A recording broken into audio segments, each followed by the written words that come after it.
Hey guys, Hackersploit here, and in this video we're going to get started with the web application penetration testing series. Alright, so a lot of you guys have been asking for this, mostly because you want to learn the art of bug bounty, and here is the series. So I've worked really hard on making it as comprehensive as possible. We're going to get started with setting up Burp Suite. So for those of you who don't know what Burp Suite is essentially an integrated platform for performing security testing of web applications. Alright, so the first thing you need to understand is that it will allow us to intercept the data being sent between your browser and the web application. So it's a great way of understanding how data is being transferred and how data can be manipulated between the client and obviously the web application. Okay, so the tool we're going to be using, as I said, is Burp Suite, and I'm currently running ParrotOS. So don't worry if you're running Windows or Kali Linux, it doesn't really matter. All you need to do is just download and install Burp Suite. It's pretty simple to get set up. You don't have to register. You just download the free community version. Now, obviously down the line, you might choose to buy the professional version, which I do recommend and I have used, but I don't use it as often. I'm not, specifically a web penetration tester. I'm more of a web server penetration tester. So I really work with a different vector. So by default, you can choose to buy it. That's once you become experienced and you've chosen whether this is the path that you want to pursue. It's a fantastic path. I know a lot of people who make good money with bug bounty. So it's something that you can look into as well. All right, so let's get started with setting up the proxy. Alright, so this is the intercepting proxy that allows us to obviously to intercept the data being sent to and from the client and the web application. So to do that, we can just do it through Firefox. So the browser I'll be using is Firefox. You can use whatever you want, and by default you want to go into your preferences. That can be found here, preferences. There we are. And you want to go all the way into the bottom here, that way it has the network proxy, and make sure you go into settings. And you want to go into manual proxy configuration. All right, so this is where you're going to configure it to be the local host with the port set at 8080. All right, and then you want to make sure that you use the server proxy for all protocols. So that is the proxy we're going to be using, and just hit OK. All right, and once that's done, you should be good there. Now what you want to do is just open up Burp Suite. So you can search for it, or I have it already on my little taskbar here. And I don't think I've updated it for a while, so I'll probably need to do that later. But for now, I'll just close the update prompt, and it's going to prompt you, welcome to Burp Suite. And it's going to say, now depending on the version that you've chosen to select, whether you've chosen the community version, which is what I have here, or the free version as it's called, and you then have the pro version. So by default, the community version only allows you to use a temporary project. If you have the professional version, it allows you to save your project, which is great functionality as well.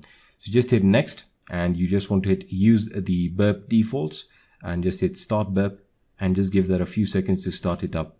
All right, and I'll explain the interface generally, but we'll be looking more into how Burp works in the next video. I just want to get you set up with Burp in this video, and you understand what exactly is going on. All right, so welcome to Burp. Now by default, again, it may seem a little bit intimidating, mostly because if you're a beginner, you have not heard of any of these words here, and you don't really know what they're doing. All right, so by default, you have your target, proxy, spider, scanner, intruder, repeater, sequencer, decoder, comparer, extender, your project options, your user options, and alerts. We'll be going through all of this as we perform real world testing on our vulnerable target. I'll be showing you how to set up a damn vulnerable web application soon, and many others, but for now just focus on Burp Suite. All right, so by default you want to just go into proxy. All right, and for some reason I already have some data here, so you know what, I'm just going to leave that as it is. I just want to turn intercept off, so we are not intercepting any traffic as of yet. And you want to go into your options, and you want to make sure that your proxy listeners, as you can see, Burp Proxy uses listeners to receive incoming HTTP requests from your browser. So you want to make sure that your proxy is set as the one we set in Firefox, which is the localhost 127.0.0.1, and the port is 8080, and make sure that that is running. All right, you can also create your own and add it here, and you can also remove it, so you get the idea. Now by default, if I just go back to my Intercept, if I just go back to my browser, and this is where the real magic happens.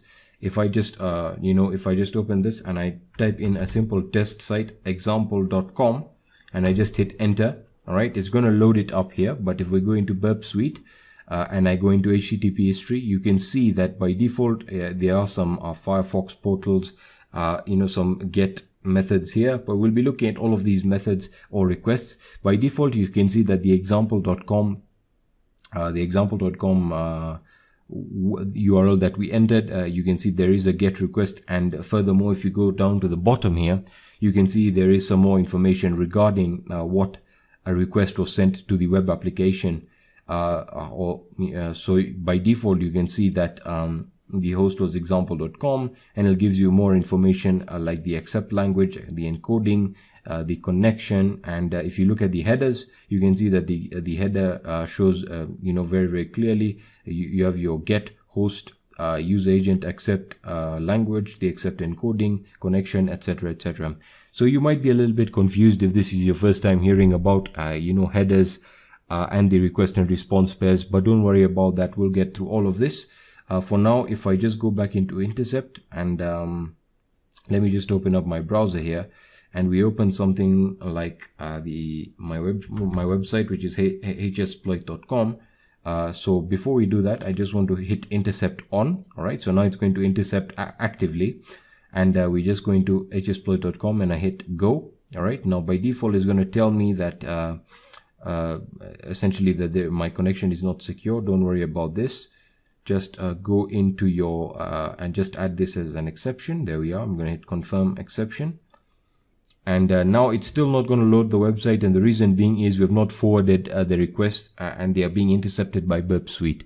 All right, so if I go back into Burp Suite, you can see that it has started the intercept process, and by default you can see that we need to forward the request here. So if I just forward it, let me just forward that again. There we are. Let me just forward them for Hackersploit. There we are. That's the correct one. So I'll forward this again. And there we are. So now Hackersploit should be up and running, and as you can see, it should have loaded the site. Give that a few seconds.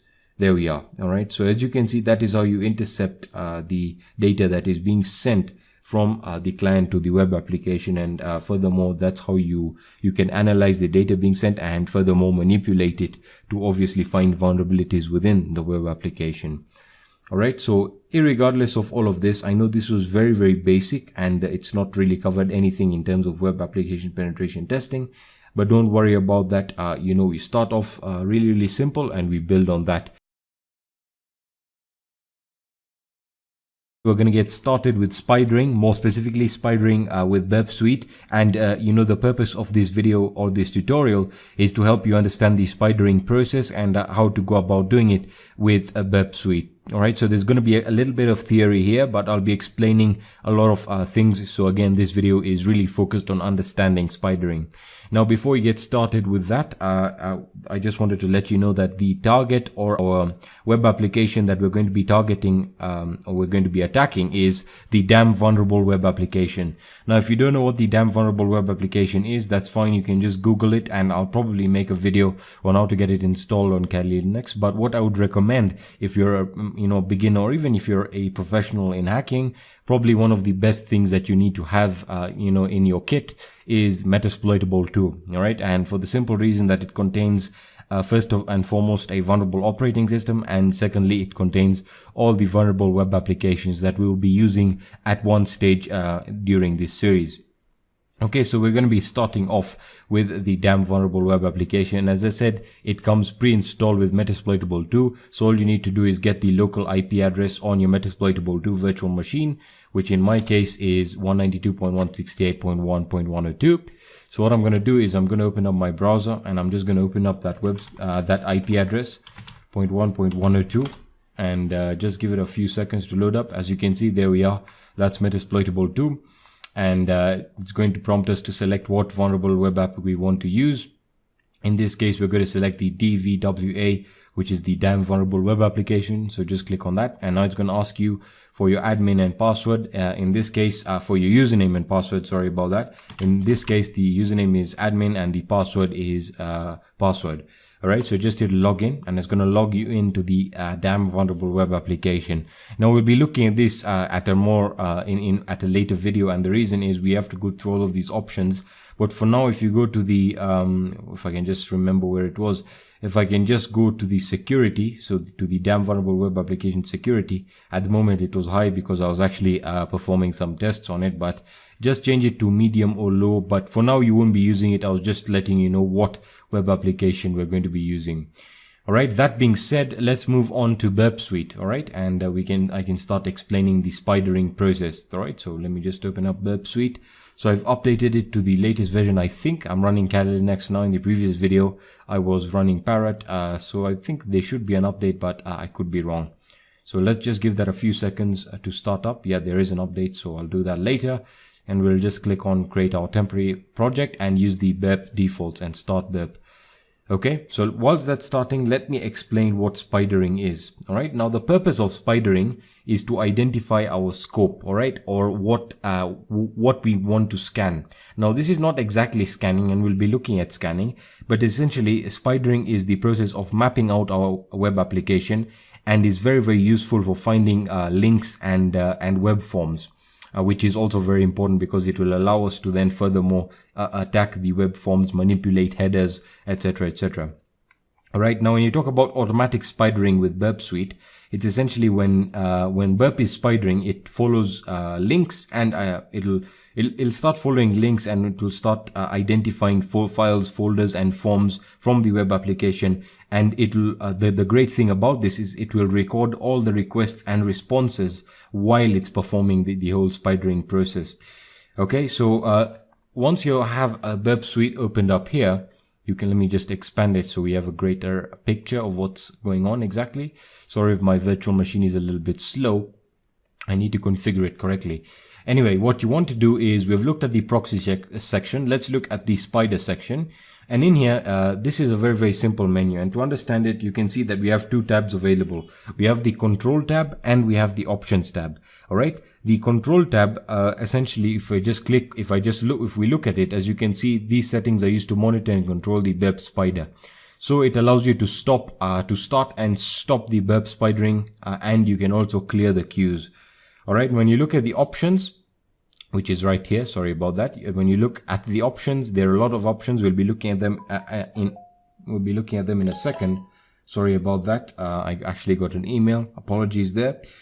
Let's get started now with the control section. So in the control section, it allows we are able to control the spider status, where we can stop it and start it, and furthermore we can clear the queues that already exist there. Alright, we then have the spider scope, where we can define our own scope, and depending on what we want to spider. We'll look at that in a few seconds. And finally, if we look at the if we look in the options section here, we have the crawler settings, which allow us to specify the way the spider is going to crawl for the web content on the web application. We'll be looking at the maximum link depth and what that means. Passive spidering, that allows us to essentially continue spidering when we are looking through or we're going through the web application, or we're performing requests and responses when we're performing requests. As for the form submission, this is probably something that we'll be looking at in the next video, and we'll be doing this practically, where we'll be actually performing the spidering process. But for now, let me see what else. Yes, the request headers. The request headers are used to, you can manipulate essentially the headers. If you've learned about HTTP headers, by the way, I really want to cover HTTP because it's very important that you understand how the headers work. But we'll be looking at this all in advance. But now let's start off with the spider status. Well, not really with the spider status, but looking at the control tab. If you look at the spider scope, you can see that it'll use the default suite scope, which is defined in the target tab. If you just click on use a custom scope, you can see that, okay, first, if you just click on this little cog here, you can restore the defaults, you can load your own, and you can save the options. So that's just to do with that. Now, when you talk about using the advanced scope, here is where you can essentially this is where you specify what you want to map. So you can specify a host, the port, etc, etc. Okay, again, we'll be looking at all of this as we move along, but for now we're just going to use the default suite scope. We can just, if once you click on that, it's going to start the spidering process, but we don't need it right now. So I'm just going to pause it. And if we move on to the options now, the options tab has a lot of stuff that we need to look into. First and foremost, we have the crawler settings. All right. So, when we're talking about the basic options, so for example, we can specify what, the spider will crawl for. So you can choose to select for robots, the robots.txt file, which is very important because it shows you, exclusions. You then can detect, you can ignore the links to non-text content. You can request the root of all directories, very important stuff. But again, you can customize this to your liking. Now, one of the things I would recommend that you do not touch with if you do not know what you're doing yet is the maximum link depth. All right, the maximum link depth is essentially the number of links you want the spider to essentially to crawl or to map. Now, by default, 5 is in my situation, or in my case, what I like doing is alternating between 3 to 5. Anything higher than that will usually overload the web application, and it will cause it to lag or to respond very, very slowly. And again, that might not mean a lot right now, but trust me, when you'll actually be performing the penetration test on the web application, you really need a good response. Otherwise you have your time to live, etc, etc. Okay, so let's look at what passive spidering is. All right, so passive spidering, as I said, is essentially just it allows you to continue scanning, or going through, or actually performing your requests as it essentially allows you to continue the spidering process as you're performing any other tasks. So as you can see, passive spidering monitors traffic through the Burp proxy to update the sitemap without making any new requests. All right, so passively spider as you browse. You can also select the link depth associated with proxy requests. Now this, I would recommend keeping it at 0 to 2. And that's because, again, you do not want a very, very deep link depth, in the sense that you're also going to be performing your own requests, and you'll be doing many other things. You could be looking at the decoder, or you could be focusing on the target, and you don't want it, again, to slow down the web application. All right, so form submission, again, this is something that I said we'll be talking about in the next video, because it is quite advanced, and we'll get started with the damn vulnerable web application there. Moving on to the Spider engine, we'll be looking at application login as well, but for now, we will just skip over that. When we talk about the Spider engine, all right, these settings control the engine used for making HTTP requests when spidering. All right, so this allows you to change the number of threads you want to use. And as I said, using more than, you can see right now it's at 10. What I would recommend is still keeping it within the range of 2 to 5, or you might cause the web application to slow down. And these are more advanced settings that you can use dependent on timing. All right, and we've talked about the request headers. They allow you to modify the way the spider will look towards the web application. So for example, you could edit the device that is being used, and you could change it, for example, into a mobile device, and you get the idea. You essentially allows you to change the request headers, and from that, obviously, you'll get a response back dependent on what you changed. All right, so that was the spidering, or actually the theory revolving around spidering. Now we'll be looking at how spidering really works in the next video. I know some of you may not like this, that I actually went through theory and I haven't talked about doing anything. But remember, it's very, very important to understand what exactly is happening behind spidering. And in the next video, we'll actually get started with the spidering process. We're going to get started with brute forcing with Burp. Alright, so our vulnerable web application of choice is going to be the damn vulnerable web application, as we discussed in the previous video. Alright, and I'm going to be using Metasploitable 2 as my server. By default, you can install the damn vulnerable web application on your Kali Linux, and you can host it on your local server. And you can then perform your attacks. But I like running it from another virtual machine. And as you can see, I'm running it on the Metasploitable 2 virtual machine. And by default, it's connected to my local network and it's bridged. So you can see that my local IP address is 192.168.1.102.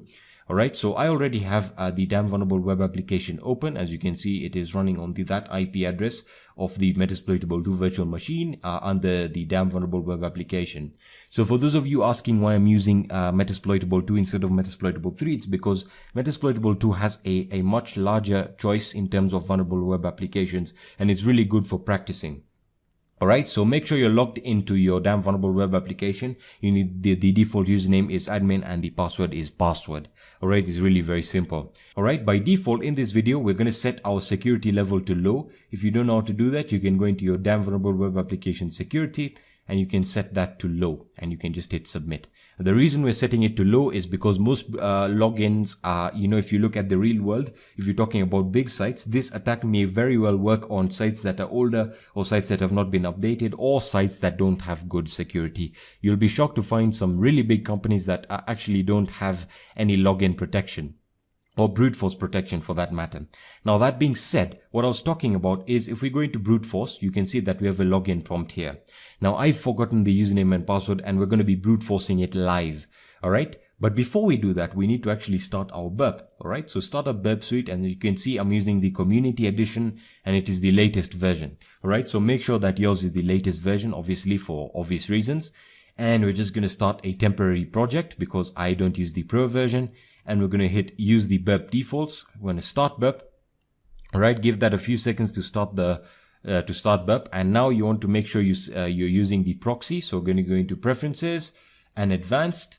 And burp is opened up. Let me just go into my proxies network settings, and we make sure that it's using the manual proxy configuration, which is the localhost 127.0.0.1, and the port is 8080. We're going to hit OK. Excellent. Now we need to move into burp back again, and we want to make sure that we go into proxy and the intercept is set to off. All right. The reason we're setting the intercept off is because I just want to show you something first. Now by default, intercept essentially just means that you're not intercepting the requests and the responses being sent from the web application to your browser. Okay. So we have already set the proxy for the browser, but we're not intercepting. So if we just test a random username like test, and we say a password like 12345, you can see if I hit login, it's going to tell me that that is incorrect. Now, if I set the intercept to on to see the request, let me just turn it to on, and we can now reload this. So we can say test and the password 12345. We can see that now it's for some reason. Let me just forward that. I have to actually just turn that off, and we now say log in.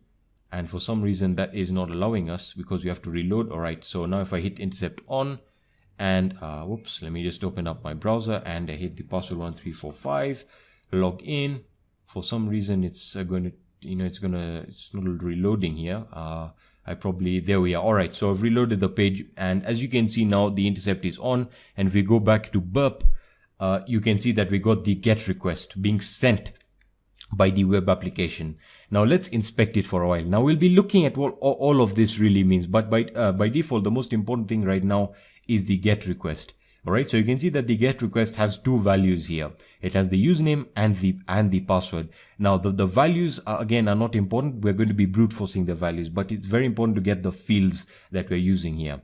Now, what am I talking about here? If you look at the cookie, you can see the security is low. And if you are to edit the value and forward the packets, you can set it to high. That is basic stuff. That's kid stuff, right?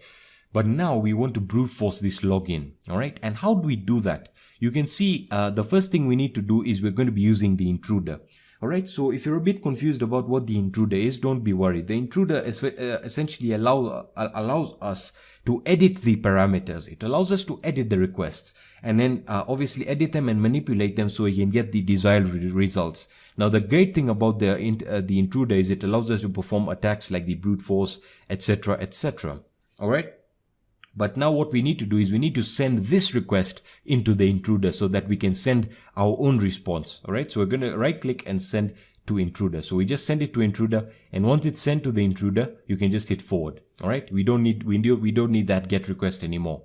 So now you want to go into the intruder and you want to go into your positions. And as you can see in your positions, you have got the GET request that we had just intercepted.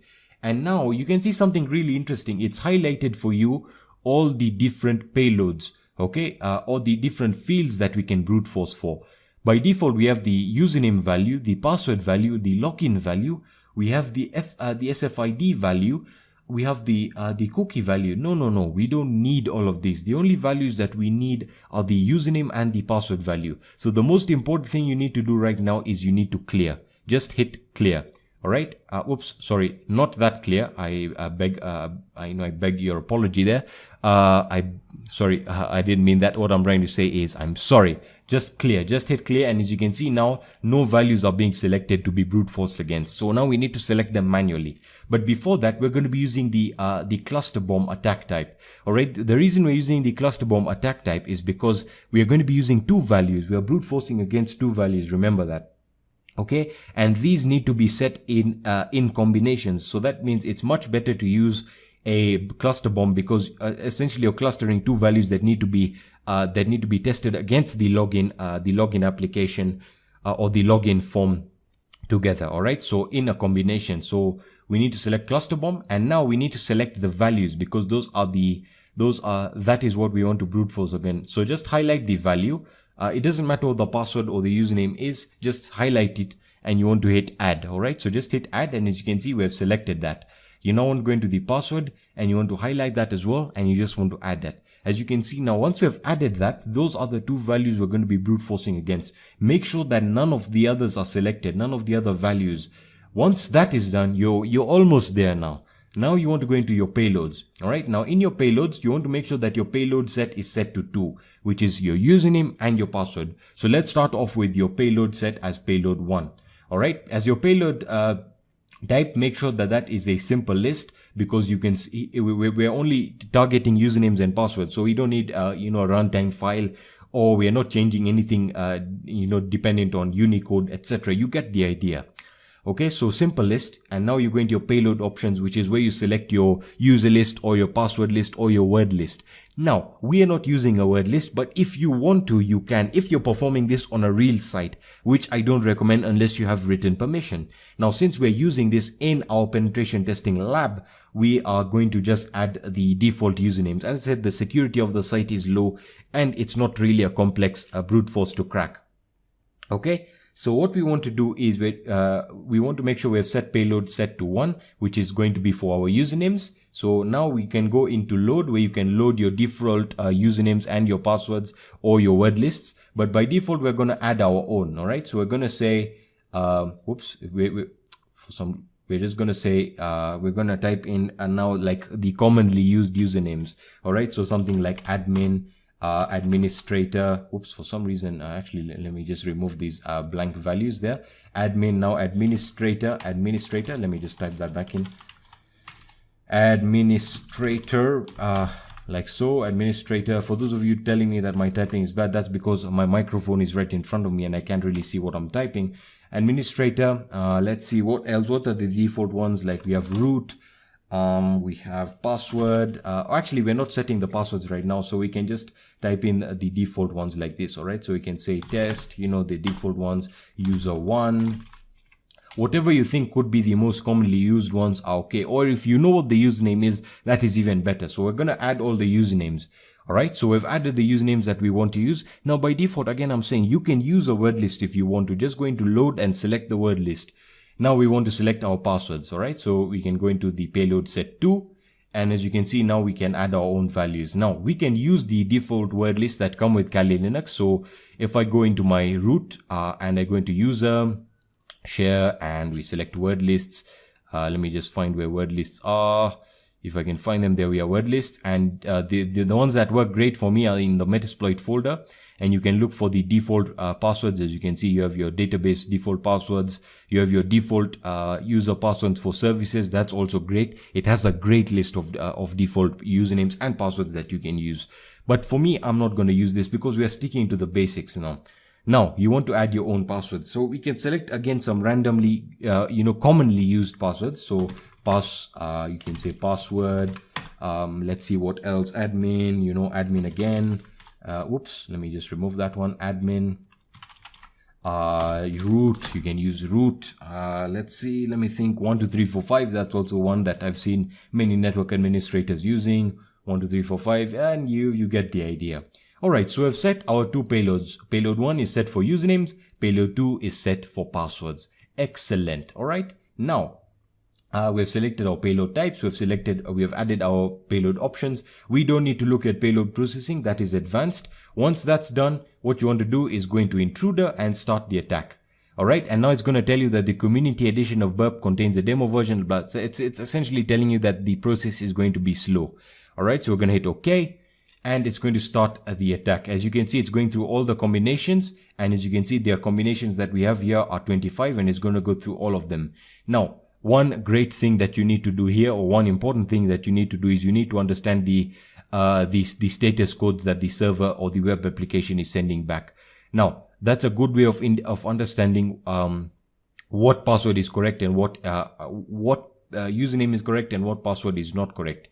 Okay, so if we look now at the results, as you can see that it's finished, it's gone through the brute force attack. We check the status. The status is still the same. We have a status to 200. If we look at the length, all right, the length is going to be still the same, but you have to look for things that are not matching. So for example, you can see that the length here that was returned was 4948, and it's not following the format of the others. So that means that this could be the username and password. Don't worry about the status. The status will still remain the same regardless of that. But when we'll be looking at advanced server penetration testing, that's something important. So you can see that the get that we've got here is very important. Now, if we look at the response that will be sent, right there, you can see the response, and if we render it, you can see that if it was successful, it will tell us that we've logged in successfully. So let me just browse down all the way. As you can see, welcome to the password protected area admin. And there you go. That is the username and the password. It is admin and password. Now again, this was really simple. Again, you can increase the security if you're practicing on your own, but you can see that this really works, and this is how to utilize Burp for advanced stuff like brute forcing. Now again, most of the advanced websites nowadays have great content management systems that have the security plugins that essentially prevent you from brute forcing or lock you out. But most of the older sites, you'll be actually quite shocked to find out that their brute forces, their login forms, sorry, are not protected. Now we have already logged in, and you can see that the default username is admin and the password is password. Okay, so you can look at the raw HTTP here. You can look at the request and the response. You can look at them and you can inspect them if that's what you do, and you can look at the headers, what's being sent, all that good stuff. But that was going to be it for this video. And now if we just go back into Burp, let me just go into my proxy, and I'm going to disable intercept, and we can try and log in here. So we know that the username is admin and the password is password. So let me log in, and welcome to the password protected admin area. Fantastic. In this video, we're going to be looking at selecting our Burp Suite, our target in Burp Suite, adding it to our scope, and then finally spidering it. As my vulnerable operating system, I'm going to be using the Matillidae, which comes pre-installed on Metasploitable 2. So you should download, well, I would recommend that you download Metasploitable 2. It's a fantastic option for any of you who are just getting into penetration testing, and offers multiple vulnerable web applications and vulnerable systems that you can practice with. So again, it's something that I really recommend. That being said, as you can see, I have the Metasploitable 2 virtual machine running, and I have already looked at my local IP address. You can do that by typing in ifconfig. That will display to you your current network interface and your local IP address, because we are doing this in our virtual penetration testing lab. Alright, so let's go back to Kali Linux now, and I'm going to open up my browser. Make sure you get your IP address, and as I said, again, we're going to be using Matillidae. So if you don't know what Matillidae is simply a vulnerable web application. And the reason I'm switching from the damn vulnerable web application is because I want to show you a few. I really want to make it a bit diverse in terms of the web applications that we use. Alright, so let's get started now. Now I already have the IP address of my virtual machine opened up here in my browser. As you can see, 192.168.1.104. So if I reload this, you can see that it indeed is the Metasploitable 2 server, and I can just go ahead and click on Matillidae. Alright, now what I should do now is go into my preferences. You can do that by opening a new tab So let me just open a new tab here, going into preferences and then selecting advanced and network and finally settings. And then you want to make sure you select a manual proxy configuration and then make sure it's using the localhost proxy, which is 127.0.0.1, port 8080 and hit OK. Once that's done, we know that Burp Suite can intercept. Not that we want to do that in this video. We just want to, have a look we want to map the web application. All right. So we're not going to change anything, in Motility, but I'm going to be showing you some, pretty interesting things in this video. So, now we should start our Burp Suite community. Now I'm going to be explaining something at the end of the video that is really important, and it is in regards to the community version and the professional version of Burp Suite and what the differences are and why you will need at some point to get the professional version. Okay, so I'm going to select a temporary project. I'm using the community version as of right now. Hit next, use the Burp defaults, and I'm going to start Burp. All right, so it's going to start Burp Suite. And let me just minimize the browser here. So give that a few seconds to start up. And once it starts up, what you want to do immediately is turn off the proxy. We want to stop the intercepting because we are not intercepting any requests or we are not intercepting any responses. So go back into your target, and now we can get started with actually reloading the page right here. So let's reload that, and we should be able to see what's going on, and we should have the sitemap. All right, so let me just open up the Burp Suite here. Fantastic. All right, so now you can see something very interesting has happened here. In our target and sitemap, we have the files that were discovered here. Well, essentially we have the web server that then has the Motility folder, which is our target. Now, before I get into any of that, the sitemap will show you the current sitemap. Obviously, a sitemap is essentially, sorry about that, a sitemap is essentially the structure or the format of the web page and how the web page was constructed and how it will function in regards to every other piece of content. Okay.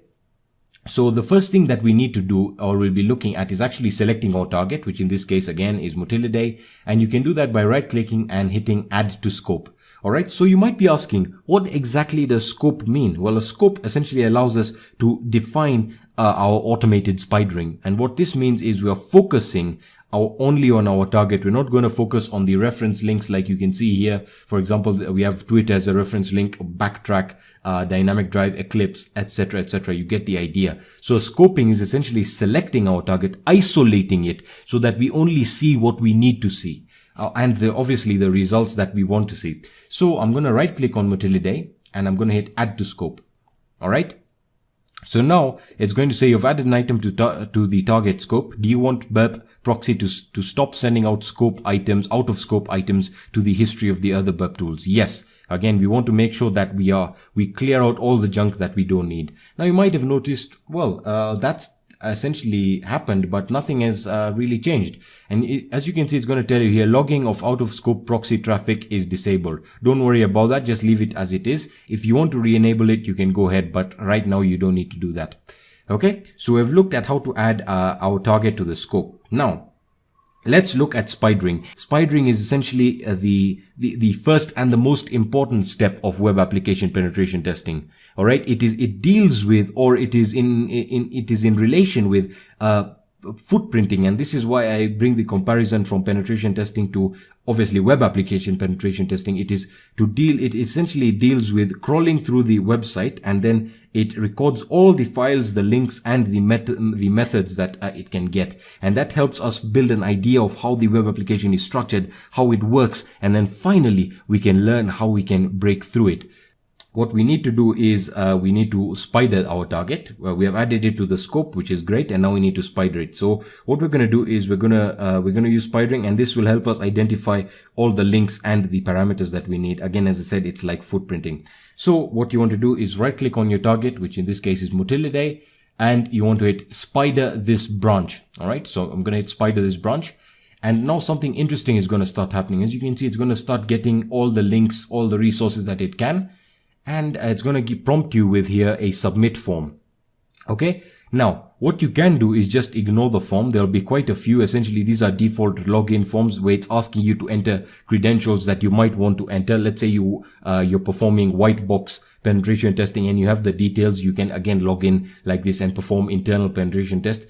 But we're going to assume that you do not know your penetration. You're essentially performing your penetration test on the security.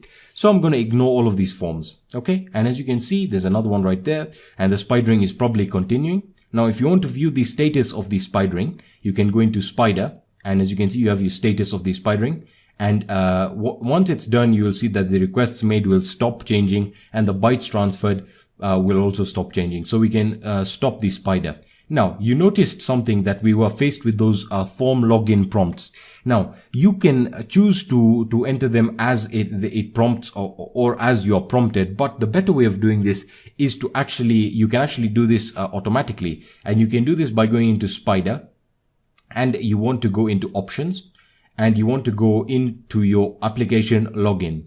All right. Now, if you look at the form submission, it is essentially what it's doing is it's going to use the default form submissions that you would find in a database. So for example, you have male, first name, last name, surname, name, address. You get the idea. So those are default values that one would be expected to find. Now we're looking at the application login. As you can see, its option is set to prompt for guidance.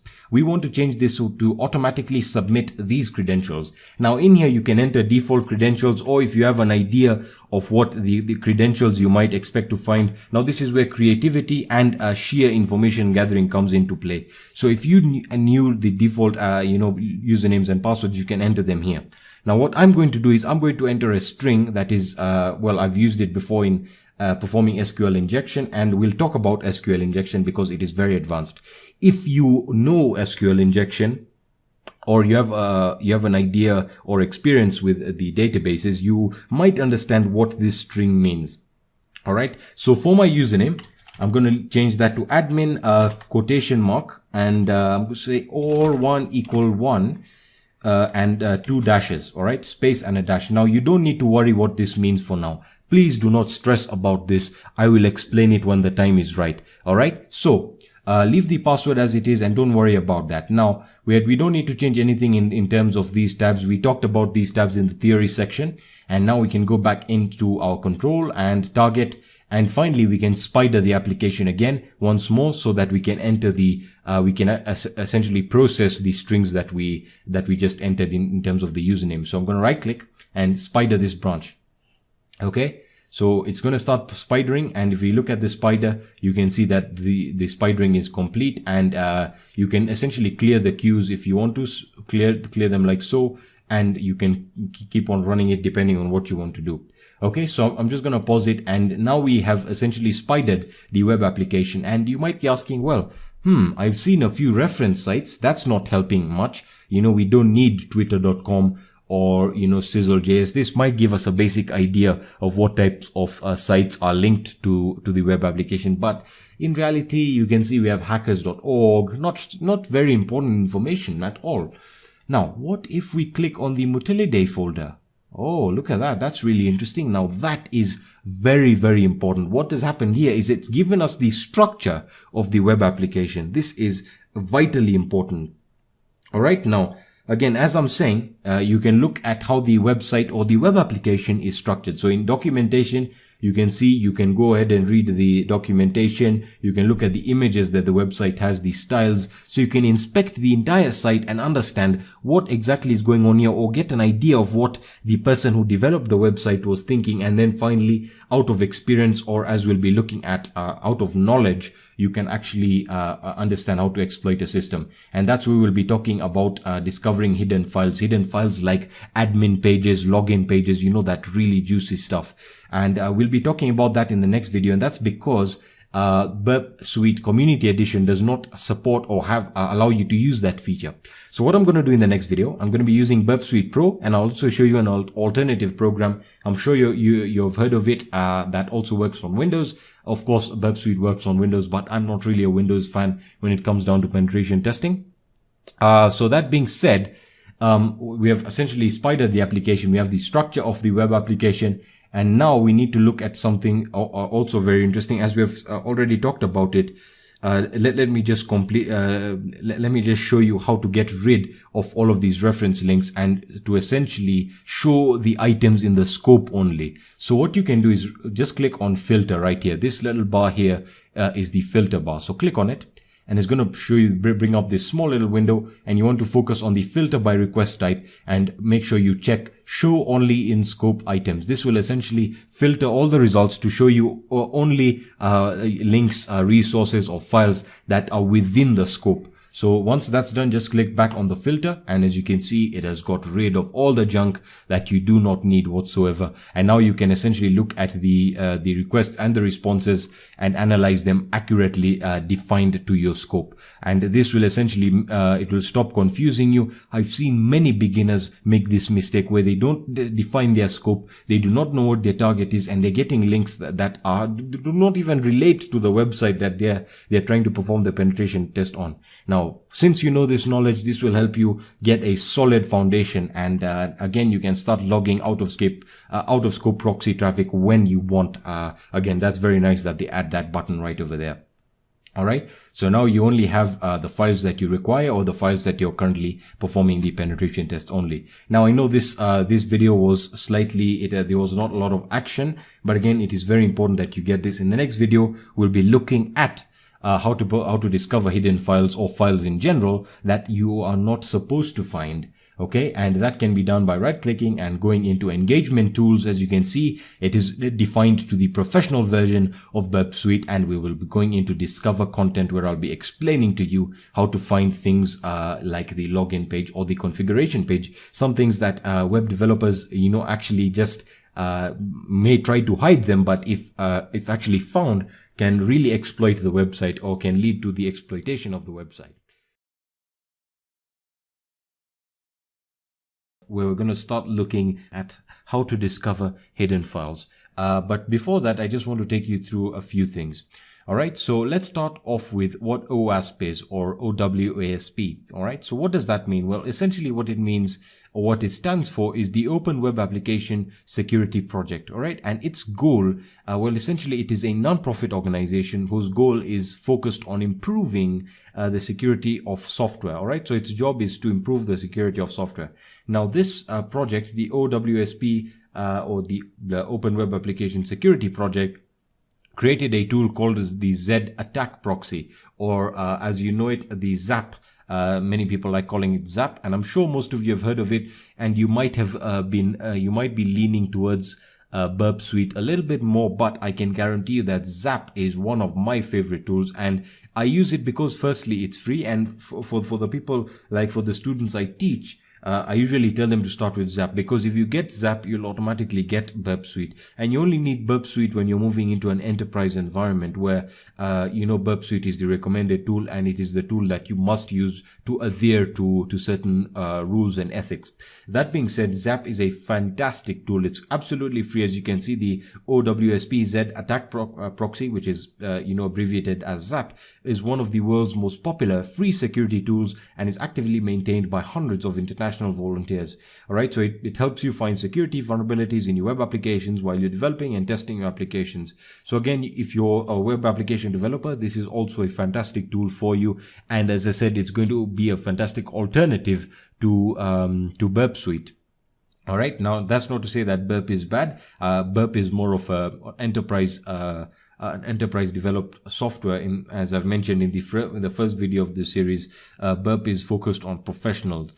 Now that's not to say that ZAP isn't, but you'll get the idea. All right, so I'm going to be making a separate video on installing ZAP, and I'm going to make a video on how to get accustomed to the interface, because it is slightly different, and the language or English used for the interface is again very well, I'll not say very different, but it is quite different. So again, getting used to it was also something that is quite helpful, because we'll be needing some of the enterprise features, and only a tool like ZAP will be a great alternative. However, if you do have Burp Suite Pro, go ahead. It'll just be the same thing as I mentioned in the previous video. It's really very easy to follow up where we left. Okay, that being said, It runs on the same network proxy. It runs on the local host. So make sure you're running it on the local host and on port 8080. I'll be showing you how to change the port if you so feel you want to. That's also another great thing about Zap is it allows you to change the proxies. So I have Motilla Day opened up here, and it is again running on my Metasploitable 2 virtual machine, and it's running on the IP address, my local IP address 192.168.1.104. As you can see, Motilla Day. All right, so that's working perfectly. So let me just leave those other tabs open because again, there's no real harm. Okay, so again, you can configure the Motilla Day security level if that's what you want, you know, to make things harder. But I'm just going to be showing you the focus of this video, which is how to find hidden files. Now, you might be asking, why do we need to find hidden files, or why do we need to discover these hidden files? Well, hidden files firstly are the files like admin login pages, you know, maybe a robots.txt, but that's not really something that's hidden nowadays. It could be a txt containing maybe usernames, you know, something really weird, or you know, pardon my English or pardon my language, something dumb that the web developer has left behind, or, you know, just not configured correctly. And you'll see what I mean in a few seconds. All right. So again, these are the files that are hidden, and you will not find them after spidering your web application or website. All right. So let's get started with Zap. As you can see, I have the logo right here on my, it's added to my favorites. Let me just launch it. Give it a few seconds and it should start up. There we are. The Zap. Give it a few seconds again and make sure you update it. Usually the updates for the modules very regularly, so make sure you update them to the latest version as they improve the speed and so on and so forth. All right, so it's going to prompt you here. Do you want to persist the Zap session? That means, do you want to save this Zap session? I do not want to persist the session at this moment in time, so I'm going to hit start. Again, don't worry if you're not familiar with the interface. I'll be going through it in another video because it deserves. Now, you might be a little bit overwhelmed, but do not worry. Do not start going to, you know, URLs to attack. That may seem really tempting, but again, you know, let's take it nice and easy. So let's talk about the proxy, how to change the proxies. So to do that, you can go into your cog right here, as you can see, or you can go into tools and go into options. All right. But I like going into this little cog here. And once you press on the, once you click on the cog, let me just enlarge that. You'll see that you have this huge menu. And again, as I said, Zap is a really advanced tool, and in some cases it can totally replace Burp Suite. Now, looking at the proxies, you want to go for the local proxies right here. It's obviously starting with L. So local proxies, and make sure that the address is hosted on localhost. And you can change the port if you're using Burp Suite and stuff, like if you're using both the applications at the same time, or you're running something on localhost already. So you can change it to something like 8081, whatever you feel is comfortable for you. Okay. So that's how to change your proxies. And if you're running behind a NAT, you can also check this, and you should be good there if you don't find that the proxy is working. So just hit OK. All right. Now, you see that there's no, we are not going to be looking at intercepting right now, but we'll be looking at that in a few, probably in the next videos, the advanced videos with Zap. All right. So let me just reload the Motilla Day page. And, as you can see, I'm running the proxy. So I'm just going to reload the page. And as you can see, we're not intercepting actively. So, whoa, what's this? Well, we got some files here. Let me just reload the page one more time. And there we are. We are getting some results. So we get the IP. 192.168.1.104, that's the server. And if we just click on this drop down here, we get the get request. So you can analyze the get request if that's what you want. So you can right click and then analyze. All right. Now we'll not be looking at that right now because I want to focus on finding or discovering the hidden files. So what we'll do is we want to click on the Motilla Day folder. Now, one of the great things I like about Zap is it already gives you the file structure or the website structure immediately here. All right, so you can see you have your images folder, which has the images there. You have JavaScript, styles, and all the resources in regards to the website that it could find naturally. All right.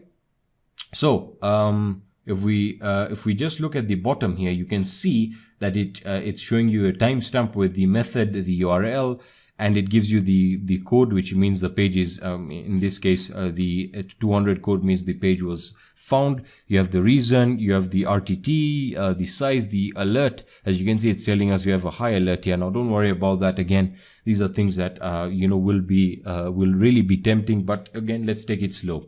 All right, so the first thing you want to do, or you need to do, is to right click here and you want to go to attack and hit spider.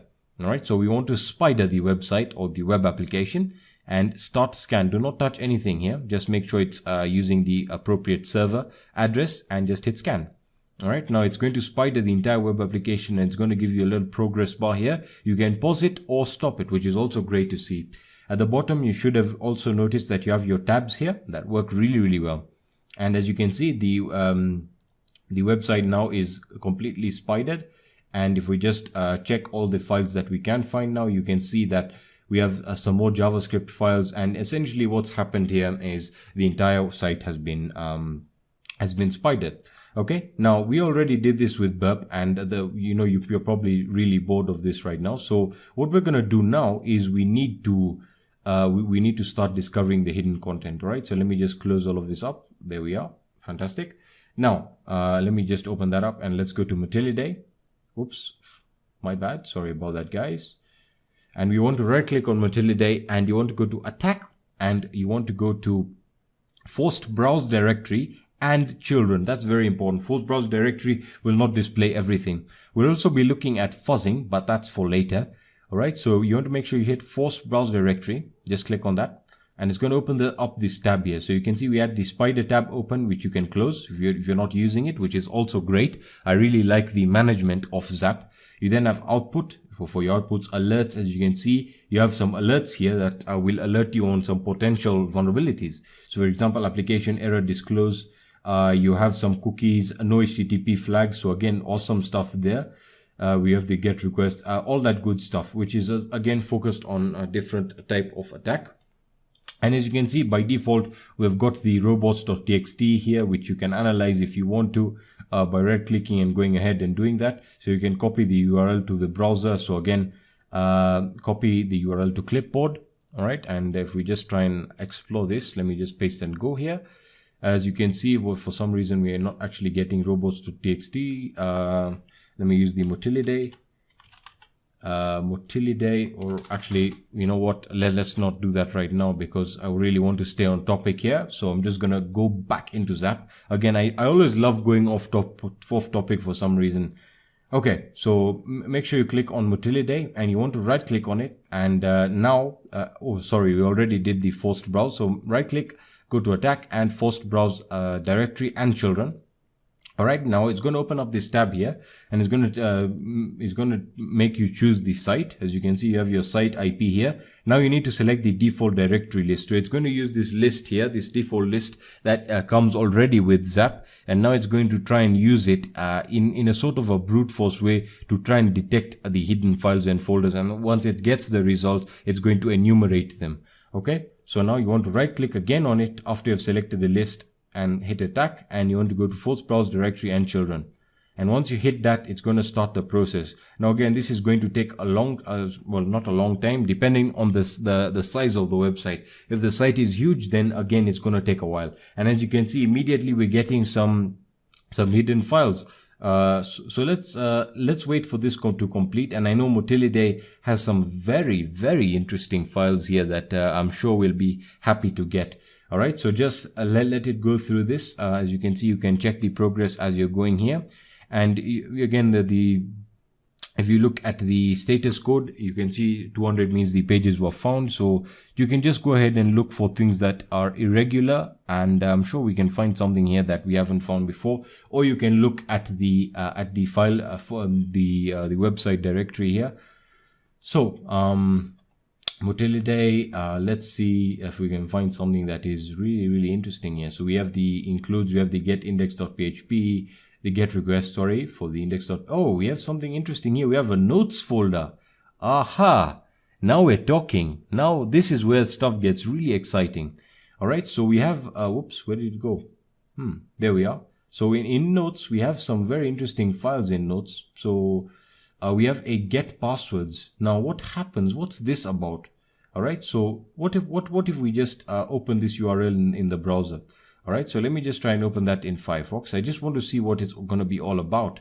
So hopefully it's opened up in my browser. If it's not, I'll have to copy the URL, probably because I haven't set any default.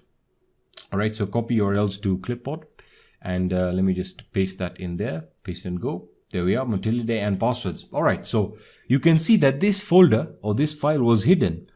And we have an interesting TXT file here, which again is quite scary to be. Oh, it did open Firefox. Well, doesn't look like we need that instance. So getting back to the topic here. Oh, for some reason, process unexpectedly closed with. All right, so that looks like we have a Java error there. So let me just go back over here. So again, we found an accounts.txt file. What could that be carrying? Let's click on that. Oh boy. So again, we have accounts here, and well, I'm pretty sure you would know what this means. This is just bad practice from the website developer where he wrote notes, and essentially these are the accounts. Now let's see what else we can find. Let's see accounts. Nothing interesting in accounts because we now have the accounts, so that makes our brute force much easier. You then have, let's see if we can find any passwords if they were ever saved here. I'm pretty sure they are not, but let's look for some interesting files here that can be really interesting. You can look at the sitemap if you want to. So let's also copy that. Let's see if it gives us access to the sitemap. Also very, very important stuff there. Oh yeah, so the sitemap, for some reason, we were not able to process it. All right, let's look for some other files here. Let me just open that Matilde again. So we have the get images. Let's see if we run the get images. Let's see what images we can get. Again, I'm going pretty amateurish on this. I'm just clicking on everything, but I'm just trying to show you the amount of files that you can find. As you can see, immediately you can find the refresh button, you know, all the icons related to the website. You have the iHack banner. Oh yeah, hackers for charity, man. That's what I'm talking about. YouTube. Oh my God, what an old logo that is. You have the OWSP logo. Pretty cool, pretty cool. And yeah, so you get the idea. So this is how you actually go through a website and find files that could contain, you know, stuff that is quite interesting, to be honest. So let's see what else we can find. I'm just going to go through one more resource here that we've found. Oh, we have the get register. Oh, now that's what I'm talking about. Copy URL to clipboard. This is actually quite fun. This is why bug bounty hunting is. Oh yeah, now this is what I'm talking. We can actually register we can actually register ourselves on the website. Now again, looking at the website from here, it doesn't look like we can we even register on this website? I'm not sure we can. For some reason, it's not actually letting me scroll to the top, but hey, I don't really know what's going on there. So let's see if we can definitely log in and register. Sorry about that. We can register there. So yes, it is the register. It does exist. So that wasn't actually hidden, but it was hidden. It was hidden to the when we spidered the website. So that means indeed it was hidden for obvious reasons, because the brute force, for example, if you find the login, which is again here, and again, if this is hidden, you can imagine the damage that you can do. So again, you can log in from there. Set up database. Ooh, now that's interesting. For some reason, it's not letting me copy. All right, so looks like we got set up database here. So yeah, we can. Okay, I do not want to manually edit the request. No, I do not want to manually edit the request. For some reason, my keyboard is being pressed here. Wow, that's weird, man. Copy URLs to clipboard. All right, sorry about that. My space bar was being mashed on by my tablet in front of me. Right, so let me just, there we are. So no PHP MySQL errors were resetting. So I essentially reset the database, and you can see the damage that this can do. So again, that is some good stuff that you can have fun with, especially with Matilde. You can increase the security and find what other files you can find, with Zap. Again, Zap is a fantastic alternative that you can use. If you're not ready to invest in Burp Suite, that's totally fine. I used Zap for I think about 3 years, especially since 2014. I think I used it till about I think 2016 or 17. I'm not too sure, and it worked great for me. I really enjoyed it, and I'm just remembering how all the tools used to work. It was actually quite a user intuitive interface, because I just remember right clicking means you can copy the URL, you can inspect it, you can change the request, you can attack, all that good stuff, and it's sorted out really well. Alright, and you can look at the requests here, you can change them to whatever you want and then send them. You can intercept them. It essentially does whatever Burp Suite does. We're going to be looking at web application firewalls, or WAFs as they're called. Now, this may be a new term for you, and do not worry. This is now when we move into a more professional level, and again, this is what I've been talking about. Is most people out there, or most documentation out there, won't cover the most important industry standards. Now when I'm talking about web application firewalls, what I mean is these are the protection or these are the mitigation procedures put in place to protect a web application from attacks, obviously. Now, as a penetration tester, or if you're looking at it from a white hat or a black hat perspective, from white hat perspective, it's always important to have a web application firewall, and I'll probably make another video showing you how to set it up. It's really easy and it's free, and it'll probably remove about 20% of attacks. Okay, so that's if you're a white hat. Now, if you're a black hat and you're targeting or you're performing a penetration test legally on a website or a web application, usually what the employer will tell you is they'll give you a scope of the project, and again, they might give you the source code, etc., etc. You get the idea. You have your white box testing, black box, and gray box. But coming back to the firewall, most of them wouldn't know that there is a firewall, and that's because the person who set the website up for them in terms of hosting, or the web application for them, will in most cases on a professional level have a web application firewall. Now, you might be a bit confused and you might be saying, well, why is this important when performing a penetration test? Well, this is important because firstly, it's something that most pen testers overlook, and if you know this, you've got an ace up your sleeve. Alright, so essentially what's happening is, if it's being used, if a web application firewall is being used, you obviously first need to detect it, and I'm going to show you how to detect it in this video using a special tool that I don't think you've ever heard of, but it's also industry standard. So this is a real secret. I don't know, for some reason it's not just it's something that just hasn't caught up yet, but hopefully after this video you'll know about it. Alright, so essentially the purpose of a web application firewall is it protects the web application, from a firewall point of view, in the sense that it blocks attacks, as one would expect them to come. Now, what does this mean for you? Well, this means that you will need to manipulate any type of data that is going to be encoded. All right. So what this means is, if you're performing a penetration test that involves you manipulating data and sending it back to the web application, then you need to encode it in a specific way to bypass the firewall. Otherwise, it will be blocked by the firewall. And I'm sure most of you have actually done this before. If you're just amateur penetration testers and you've just begun, you'll find that for some reason your requests aren't being processed. And that's because there's a firewall set up to prevent these malicious requests from being processed. Okay, so again, web application firewall is really important. Now, looking at the tool we'll be using, the tool has actually a very funny name. For some of you might find it hilarious. It is called WAF. Now, for those of you who have heard of it, you pretty much already know how to detect a web application firewall, but it's really very simple. Alright, so just open up your terminal.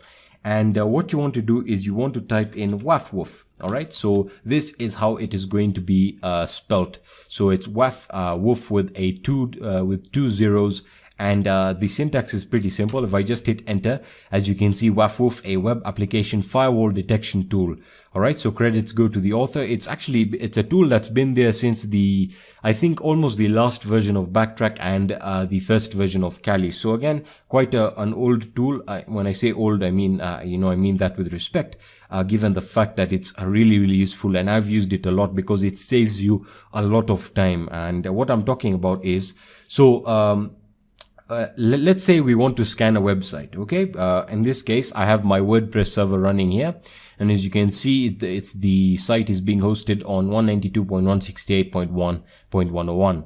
All right, so I have that IP opened up in my browser, and as you can see, it's a WordPress site, and this site is vulnerable, and this is what we're going to be performing later on the penetration tests on. But for now, we want to find out whether it has a firewall. Now, by default, I know it doesn't have a firewall, but let's see what WAFWoof would tell us. All right, so the syntax is very simple. As you can see, you just type in WAFWoof and you enter your URL or your URL, so you can enter as many as you like. Okay, so it'll give you an example there of how to go about it. Make sure you enter your HTTP or HTTPS protocol, and we just let's try that out. So WAFWoof, and we specify our protocol, HTTP in this case, and the IP address 192.168.1.101. All right, now in this case, I'm pretty sure that it won't detect any web application firewall. So let me just hit enter. And as you can see, no web application firewall detected by the generic detection. All right, now this is very, very advanced, and this tool is an industry standard. And if it does tell you that there is no web application firewall, then by all means, I can guarantee that it does not have a firewall. Now let's look at one of my sites that I currently own. It's a site that I use. It's actually my web development company that obviously we use for web development. Now I've protected this site with a web application firewall provided by Cloudflare. Now for those of you who are web developers, and when you're performing your hosting, you know that using Cloudflare is awesome because it allows you to optimize your site for speed. It allows you to purge assets and make your site faster, protect it, and again, protect it from DDoS attacks, etc., etc. All the good stuff. So let's see if it will actually detect this. So I'm going to type in WAFWoof. I know that name is really, really funny. The protocol is HTTPS like so. And I'm going to specify the site, which is elgonstudios.com. All right, elgonstudios.com. And if I hit enter, as you can see, it's going to start checking the site. Give it a few seconds. It shouldn't take a lot of time. And as you can see, the site elgonstudios.com is behind Cloudflare. All right. Now, what this means is that most of the attacks that involve manipulation of data will be in some way blocked, and you won't get your response back the way you wanted it, and the render wouldn't be the same. All right, now again, as you can see, it's detected that it is behind a web application firewall. Now the next step is how to encode these, encode your requests that you're going to be sending to the web application, and that's what we'll be looking at as we increase the security level using the damn vulnerable web application. All right, so I thought this is something that I really need to share with you. Again, it's going to really help you, and I promise you this is something that if you go for a job interview or you're performing a penetration test for a company, this is something that most of the network or systems administrators are very keen on. They want to know whether you really know your stuff and whether you're really up to date with how to detect, first of all, because information gathering is really important. And as you can see, this tool is fantastic. And once you know there's a firewall, you then have a better idea of how to target, and you won't be wasting time. Again, that's something that most of the amateurs or beginners do. They waste a lot of time trying different commands that they've seen, but they see that it doesn't work, and they're like, how is this possible? Am I doing something wrong? The truth is, the web application is probably well protected. So again, do not use this for any malicious purposes. Again, this is simply an information gathering tool. I'm going to be showing you how to use Dirbuster to discover directories and files on a website or a web application. You might be asking yourself, what is Dirbuster? Or if you haven't heard of Dirbuster, let me explain it to you.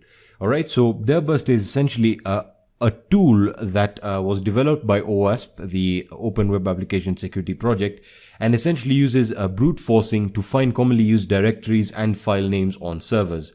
Alright, so this tool is extremely useful for those of you who are doing CTFs or for those of you who are bug bounty hunters, because essentially it allows you to understand the structure of a web application or a website in terms of the files and directories and how they are structured. Alright, so why is this important? Well, this is important because this will help us understand how we can attack a site, or what type of attack vectors we can find, So for example, if I had a web application, and I'm going to demonstrate that right now, and I scanned it with Dirbuster and we found some hidden directories and hidden files, we can use these as attack vectors. All right. So As I said, it also allows you to find hidden directories or files that are hidden from the public. So this can also lead you to finding additional resources that could have been hidden away by the devs, that, like for example, admin pages, etc., etc. All right. So how does it work? Well, really simply, once you start up Dirbuster, and again, as I mentioned, it uses brute forcing. So I'll explain where word lists come into play. So you open it up and you select the URL of the web application or the website, and you specify the port. The port is definitely going to be HTTP. So either port 80 or port 443, and then you select the word list. Now, in this case, Kali Linux already has a Dirbuster word list that are designed. It has 3 of them that are designed for different types of scenarios, and I'll explain them as we move along. All right, and essentially how it works is, once you start the brute force attack, it will send HTTP GET requests, and it will wait for the response from the server or the web application. If it gets a 200 response, that means that yes, that directory exists. All right. If it gets a bad response, meaning like 400 or 403, meaning no access, then it'll know that that directory or file doesn't exist. So it's essentially testing directories on the server against this word list. So it will check, for example, is there a temp folder? If it sends a temp request to the server, it gets a response, a positive response, then it knows it's there, and then it will enumerate them. All right, so let's start off really simply here. So I'm on Kali Linux.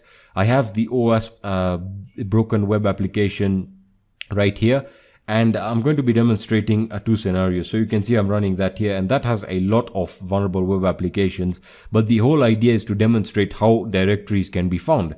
All right, and why this is extremely important, especially for a web application penetration tester.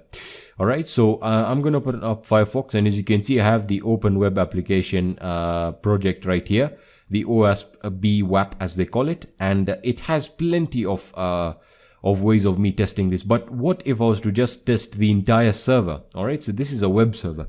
What if I was to test the entire web server? Well, I'm guessing that there are going to be a lot of files and directories. So what we can do is we can start off with a perfect example of how this will work. Is, let's say you're targeting a WordPress site. So I'm going to open up the broken WordPress. Now, of course, this is a very old one, and we're not really exploiting anything. But by using this example, it will let us understand how we can enumerate the different directories and folders, you know, on this WordPress installation. Or if you are targeting a WordPress site, this is the way you do it. So I'm going to copy the URL with the directory right here. So we know it's in the WordPress folder because that is the root directory of the web server, and we're selecting the WordPress installation. But for the website, you'll select the URL. All right. And as for the port, we know that this is the default HTTP port, which means it's port 80. All right. So I have Dirbuster right here. If you can't find it, just you can use the start menu and type in Dirbuster. It's going to be like so. Just click on it and give it a few seconds to start up. So again, it was designed by the OWASP team, so it works really well. And again, this is something that I'm sure if you are a web application penetration tester, or you do the CTF challenges, then you'll know that you use this tool a lot. All right. So in here we have the target URL, and that's where we would paste it. All right. So we can paste it right here. So Control V, and that is the URL. Now in the work method, if you want the scan to be faster, you can use the get requests. But what we can do is auto switch them from the head and get, and that will give us a more robust or a more accurate response rate. All right. So in terms of the number of threads, this is how fast you want the scan or the brute force to be. So the faster the better, depending on your hardware. And of course, you don't want to overload the server. So I'm just going to click on go faster. That's probably works the best for me. But if you want it to run faster, then that means it's gonna have multiple requests and threads being sent from your computer. All right. So I like keeping it at just 200 threads, which is go faster. And because I'm testing my own web server, I can pretty much increase it to whatever I want. Usually if you're talking about a bigger server or a bigger web application, then it doesn't really matter how many requests or how many threads you use. It will not really affect the performance of the web server. But if I was to run it at maybe a maximum speed, you would see that the web server would be lagging out, out of the amount of requests that are being sent because you have to understand it from a fundamental point of view. We are requesting the different web pages and the server has to process them. So if the server is not running on good resources, like it's running on 1 gigabyte of RAM, it's very easy to make it lag out and to actually cause some sort of a denial of service just because of the amount of requests. But in this case, we're performing it, with an ethical perspective. So now you want to select a list-based brute force, or you can use a pure brute force, but I don't recommend that. That doesn't really work. And you now need to select your word list, your Dirtbuster word list. Now, by default, on Kali Linux and on Parrot OS, these are found in the user share folder under word list, and you can find the Dirtbuster word list right there. So I'm going to show you that right now. So I'm going to browse. I'm going to go to my root, and I'm going to go into user, and I'm going to go into share. And let's go into word lists here. Let's see if I can find it. It's obviously with a W. Where is it? Let's see. Where is word lists? Sorry if I can't see this there. There we are. Sorry about that. Word lists. And you now want to go into Dirtbuster. All right. So there is going to be a folder called Dirtbuster. And now you might be a little bit confused. Well, really, you don't need to be confused. That's why I'm here. So, as a beginner, you might be wondering like which one is better. Now, as an advanced penetration tester, I know which one is the best. In most cases, it's going to be the medium, the directory list 2.3 medium.txt. Now, if you're scanning a very small web application that's not that really complex, like a simple HTML site, HTML, CSS, whatever you want to call it, then I would recommend the small one. But if you're scanning a big site like a WordPress installation or a Joomla installation, then you should use the medium one. This will work 99% of the time, unless your requests are being blocked by either a web application firewall or by the host. So I'm just going to select list. All right. And now in terms of these other options, you can see it's going to essentially brute force the directories, the files. It's going to be recursive, which is great. And the directory, you must specify the directory if you are trying to perform a scan that is directory sensitive. All right. And standard start point, just leave it like that. And you now want to hit start. All right. So once you start, it's going to start brute forcing the web server against, it's going to start sending the requests. And if it gets the responses, the positive responses, it's going to understand that yes, that directory does exist. Now you can see we have a response that is being sent here, and it's going to tell you that it is unable to determine a consistent fail response, which means some directories and files are being you're getting a negative, or you're getting a no access response, meaning that directory doesn't exist. So what you can do is just hit cancel to these ones and hit yes. And it's going to continue scanning the other ones. Now, of course, down here you can see, since it's performing a brute force, you can look at the current speed, which varies dependent on the amount of directories, the average speed, and it'll tell you the total amount of requests done out of the amount that could be done depending on the word list that you have selected. And finally, you have the time to finish. Now, of course, this will vary depending on a lot of factors, but mostly it depends on the speed of the scan that you've selected and the word list. So you have your scan information here. It's going to tell you what folders and files it's testing. And in here, you can see the results in terms of directories and files that it was able to find. And in the results, this is going to give you the directory structure as to how files and folders are being structured on the web application. Now, by default right now, you can see the amount, the files and folders that it has found are, for example, the WordPress register.php. So if we open that, if you right click on it, you can open it in the URL, or you can view the response that it gave and you can copy it. You understand, you get the basic functionality here, and then you can open it in your browser. So again, you see that we are finding files that we otherwise wouldn't have known existed. Now, of course, for a default WordPress installation, you would have guessed that this does exist. But remember, most people, for most other installations on configurations, this can be a great way of finding files and folders that you didn't know existed. And again, discovering them is very, very important. And this can give you different attack vectors. For example, if I went to the admin.php and it forced me to log in, that might be a good place to start brute forcing if I had credentials. If not, you can select another attack vector. So let me just move back here. You can see we have the register page here, which we just clicked on. Let's look at the WordPress login.php. So I'm going to open that up in the browser. Now you can see the server is not responding, and that's another point that I wanted to point out. If you want to be as right now we are being as promiscuous as possible, because it's not really a web application that is delivering service to other people, but because it's hosted on my local area network. So in this case, you can see we're performing a type of denial of service, and that's because the server, I've allocated very, very minimal resources to this virtual machine. So that's why it's kind of lagging out. All right. So that's something to take into consideration. Now, if I was to pause the attack like so, if I was to just pause it, remember you can pause it and you can stop it. And let me just go back here and let's see if we can reload these pages. They should be able to be reloaded quicker now. Let me just load that up, and we can close this one. Let's see if the WordPress register page does open up.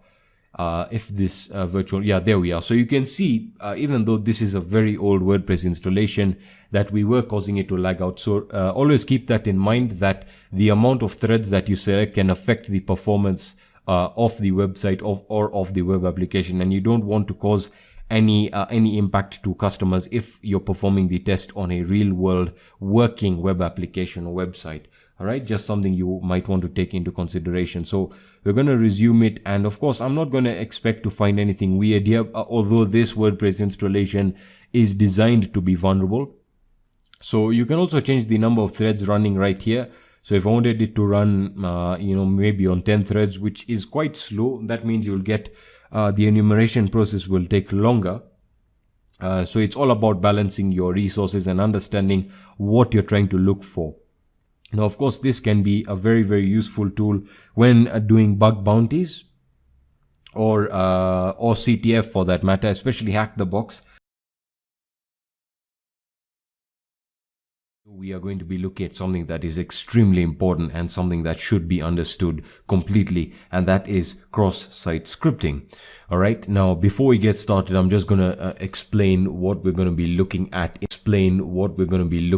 In this video. We're going to start off with explaining what cross-site scripting is. I'm going to be showing you the environment that we'll be using for testing any of these attacks, just because they allow us to illustrate, or they allow me to explain how everything works, because that's the most important thing for me, is that you understand what you're listening to and you have a good representation of what's going on. All right, so I'll be explaining reflected, stored, and DOM cross-site scripting. All right. So let's get started with me explaining what environment I'm currently running. So you can see that I'm running Kali Linux right now, but I am going to be using the OWASP Broken Web Applications project. So I'll have this in the description section. It is essentially a virtual machine that you can easily just run on VirtualBox or VMware. I'm currently running it here. As you can see, I just got the local IP. It's 192.168.1.111.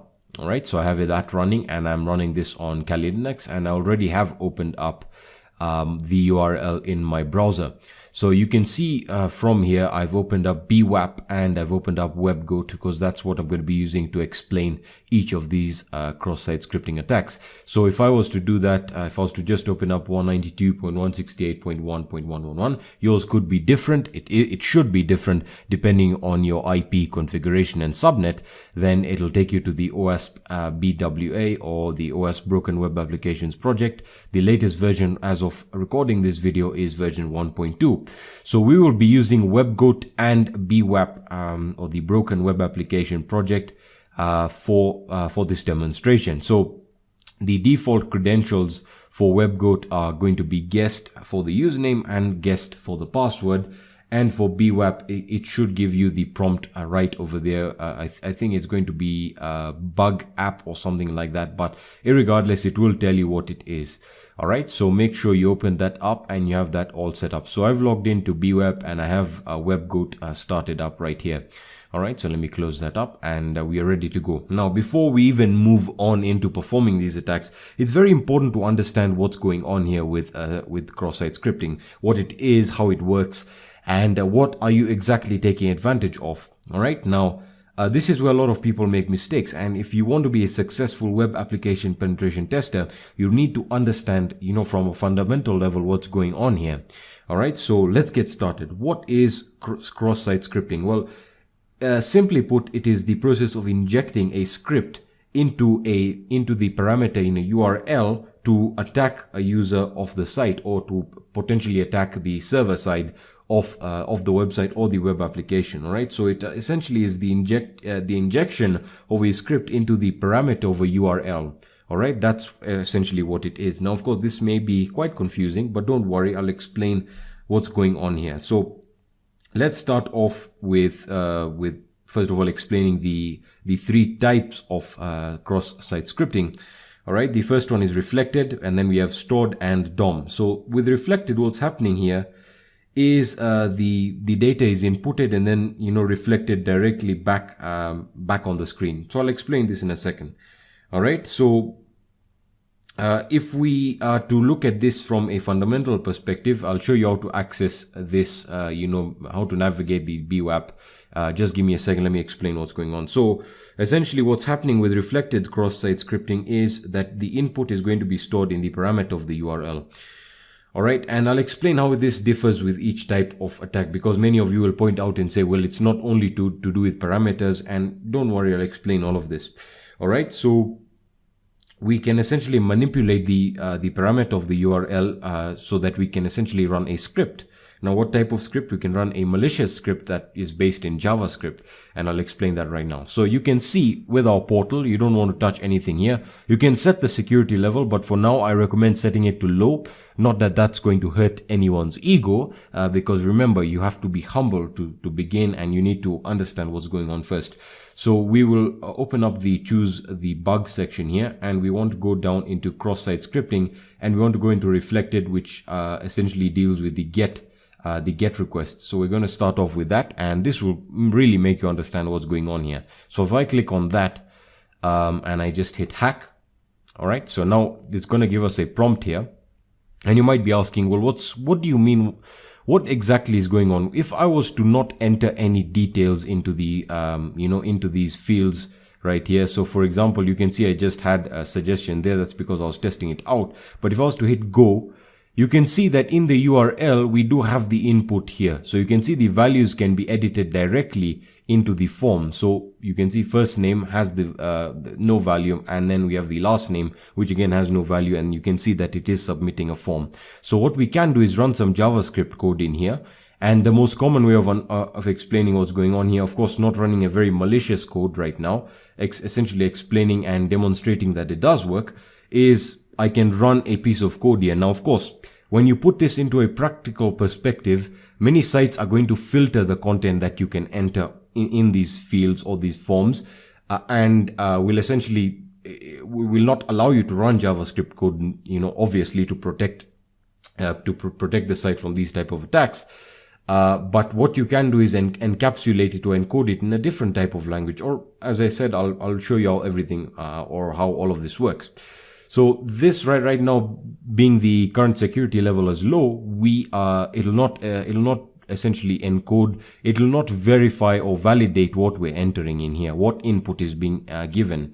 So if we were to type in a script here, so you can say script, and you can see the recommendation there, script, that's mine. So if I was to type in alert, and this is JavaScript, so I'm pretty sure you know what's going on. So we can say hello world.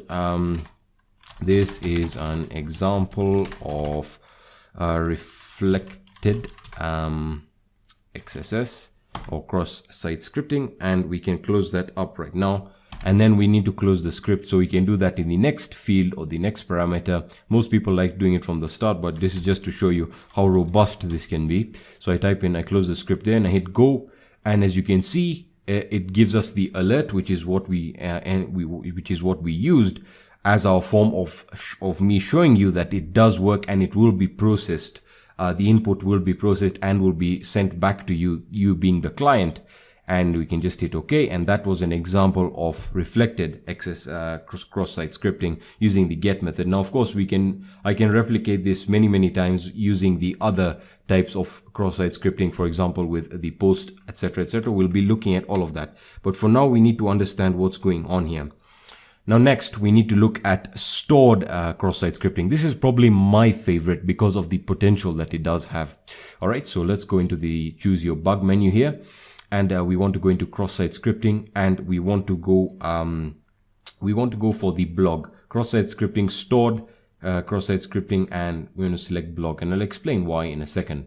All right, so first let me explain what stored cross-site scripting is. So essentially with this, with the cross-site scripting attacks, more specifically the stored attacks, essentially what's happening is you're attacking the input, and you're essentially attacking the input that is to be stored, or you're attacking the data, or essentially, I'll explain this really simply. So you're attacking the input that is to be stored on a database. So what you're doing is you're essentially injecting malicious code that will be saved into a database, or that is going to be saved by the server or the web application server. And then you can definitely, since it's being stored, you can access it later on, or other users can access it. And for example, if it's running malicious code, it can trigger different things like opening the webcam of a user, stealing different type of information. I'm not going to go into what you can do with it, but you can really do a lot of stuff, a lot of malicious stuff with code. All right, so let me explain what's going on here. So with the stored cross-site scripting, you can essentially inject malicious code into the database, again, that when accessed runs this malicious code. All right, so if you can see, this is an example of a blog. Let me explain what I mean. The best places to implement stored cross-site scripting is in places like comments, forums, and again, as you can see right here, blog, in the form of comments that, or pages that can be accessed later, or data that is being stored directly into the database, any database for that matter, as long as it's being stored. Okay, so we can type in here something like hello, and we can submit that to the database, and you can see it's getting stored. And you have the different tables. You have the number, the owner, the date, and the entry. So now we can also run a script in here. All right, so what if we were to enter a JavaScript, and again, this data, given our security level, is any of the data that we're entering is not being validated, so you can essentially enter it raw. Now in reality, if you go and try and enter a script in, the data will not be accepted, because again, they're protecting their site against that. That's one way of mitigation, very basic. I'm sure you know what I'm talking about. All right, so enough of me rambling on. So if we were to enter the same script we entered, so we are to say script, and we then say alert, for example. You can use any type of JavaScript code you want here, and you can experiment. These web applications are there for you to experiment and test your skills out. So if I was to say hello world, this is stored cross-site scripting, and we just close that up there. And of course we have to close the script, because we know that will not execute if we do not code it correctly. Okay, so now we can add that, and if I was to just hit submit right now, you can see that it's going to store, and that being the latest blog post, you can see it's going to tell you, it's going to execute the script, and it's going to say hello world, this is stored cross-site scripting. So in an example of a blog, if you are to post this on a page, or to make a blog post and inject this script in, anyone who opens that page will essentially run that malicious code, and whatever that code does can then furthermore, cause damage to the user or to the server, depending on what you want it to do. So it's all dependent on what the attacker is to do. Remember what I told you in the first video of this series. It's all about your mindset and your willingness to break things and to find out what does and doesn't work. Okay, so that was an example of stored cross-site scripting. And as I've mentioned, the most important thing to understand is this: in this scenario, the data is not being validated. If it is being validated, and I'll show you that in a second, or probably in the next set of videos, we'll increase the security level, and I'll show you how to get, past this. You can see how things change as you move along in terms of security levels. So I was going to use the BWAP. This is my first time using it. So I had to get a bit of an introduction through the documentation, and I realized they don't have DOM cross-site scripting. So that's why I had to use WebGoat. They are the only ones I know who actually allow us to run it. So I've zoomed in right now. By the way, the credentials are guest for the username and guest for the password. So essentially I went through cross-site scripting, and again, they didn't have the DOM in here. All they were focusing on is stored and again, reflected. So I found it to be in the Ajax or Ajax, whatever you want to call it. And we have the DOM based, cross-site scripting. Let me explain why it's saying, this is based in Ajax security. This is because DOM cross-site scripting focuses on the client side. So any data or input that is entered, whether it be a malicious code, etc., is going to be processed by the client, not the server. So any of the attacks will be based, of course, on the client. Now, let me explain what I mean. If I am to run, remember JavaScript server side, client side, Ajax, for example. So if I am to run, for example, a JavaScript code in this entry here, so script, and again, I type in alert, just being the example, and I say hello, let's keep that simple.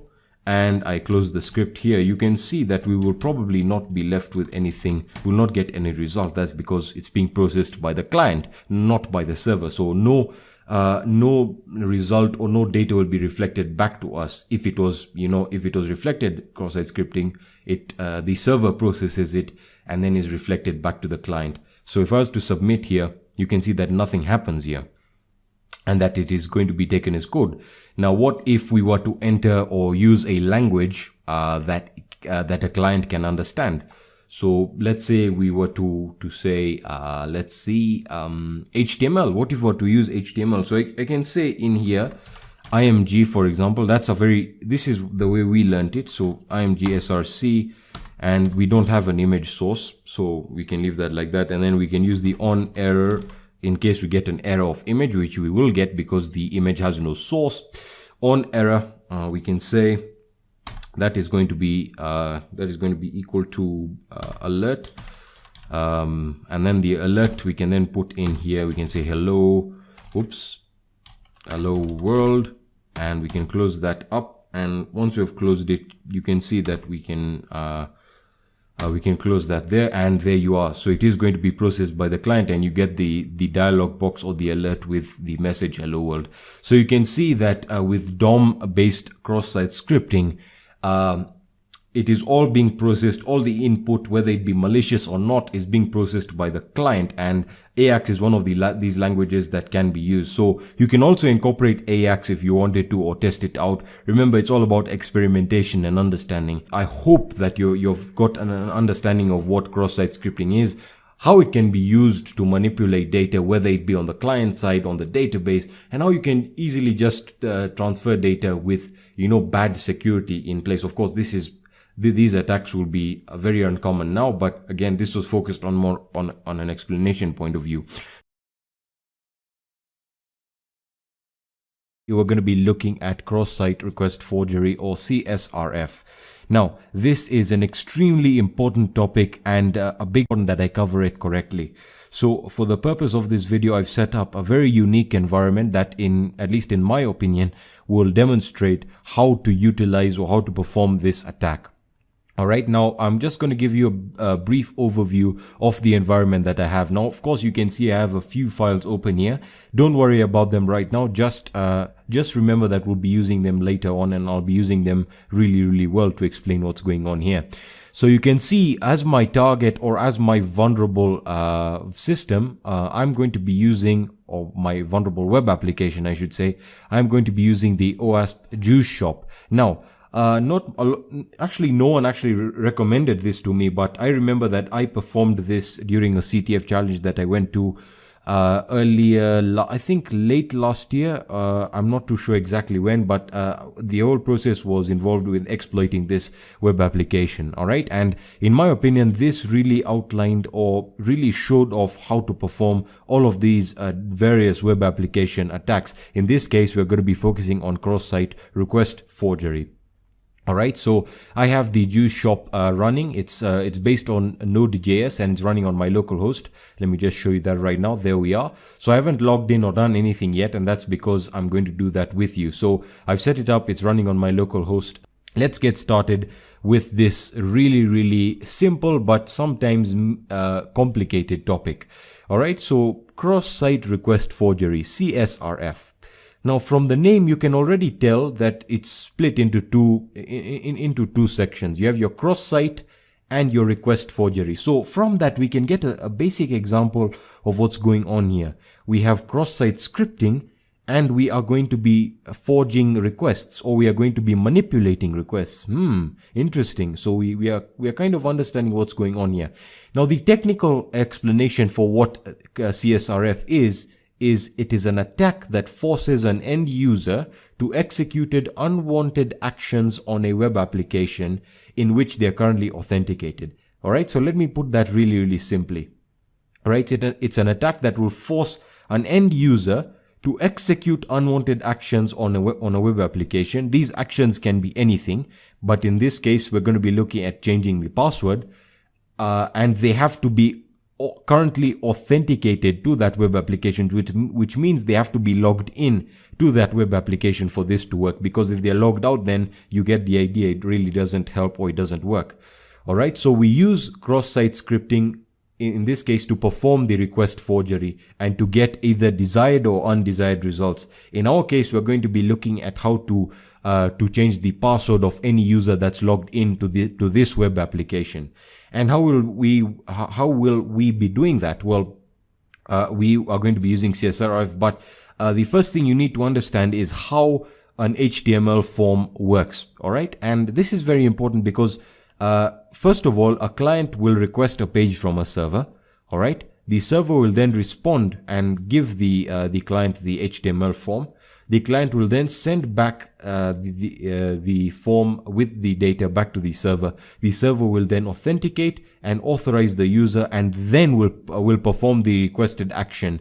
And based on the request and the response, we are able to forge or to change the request and get a desired response if you're looking at it from an attacker's perspective. All right, so the way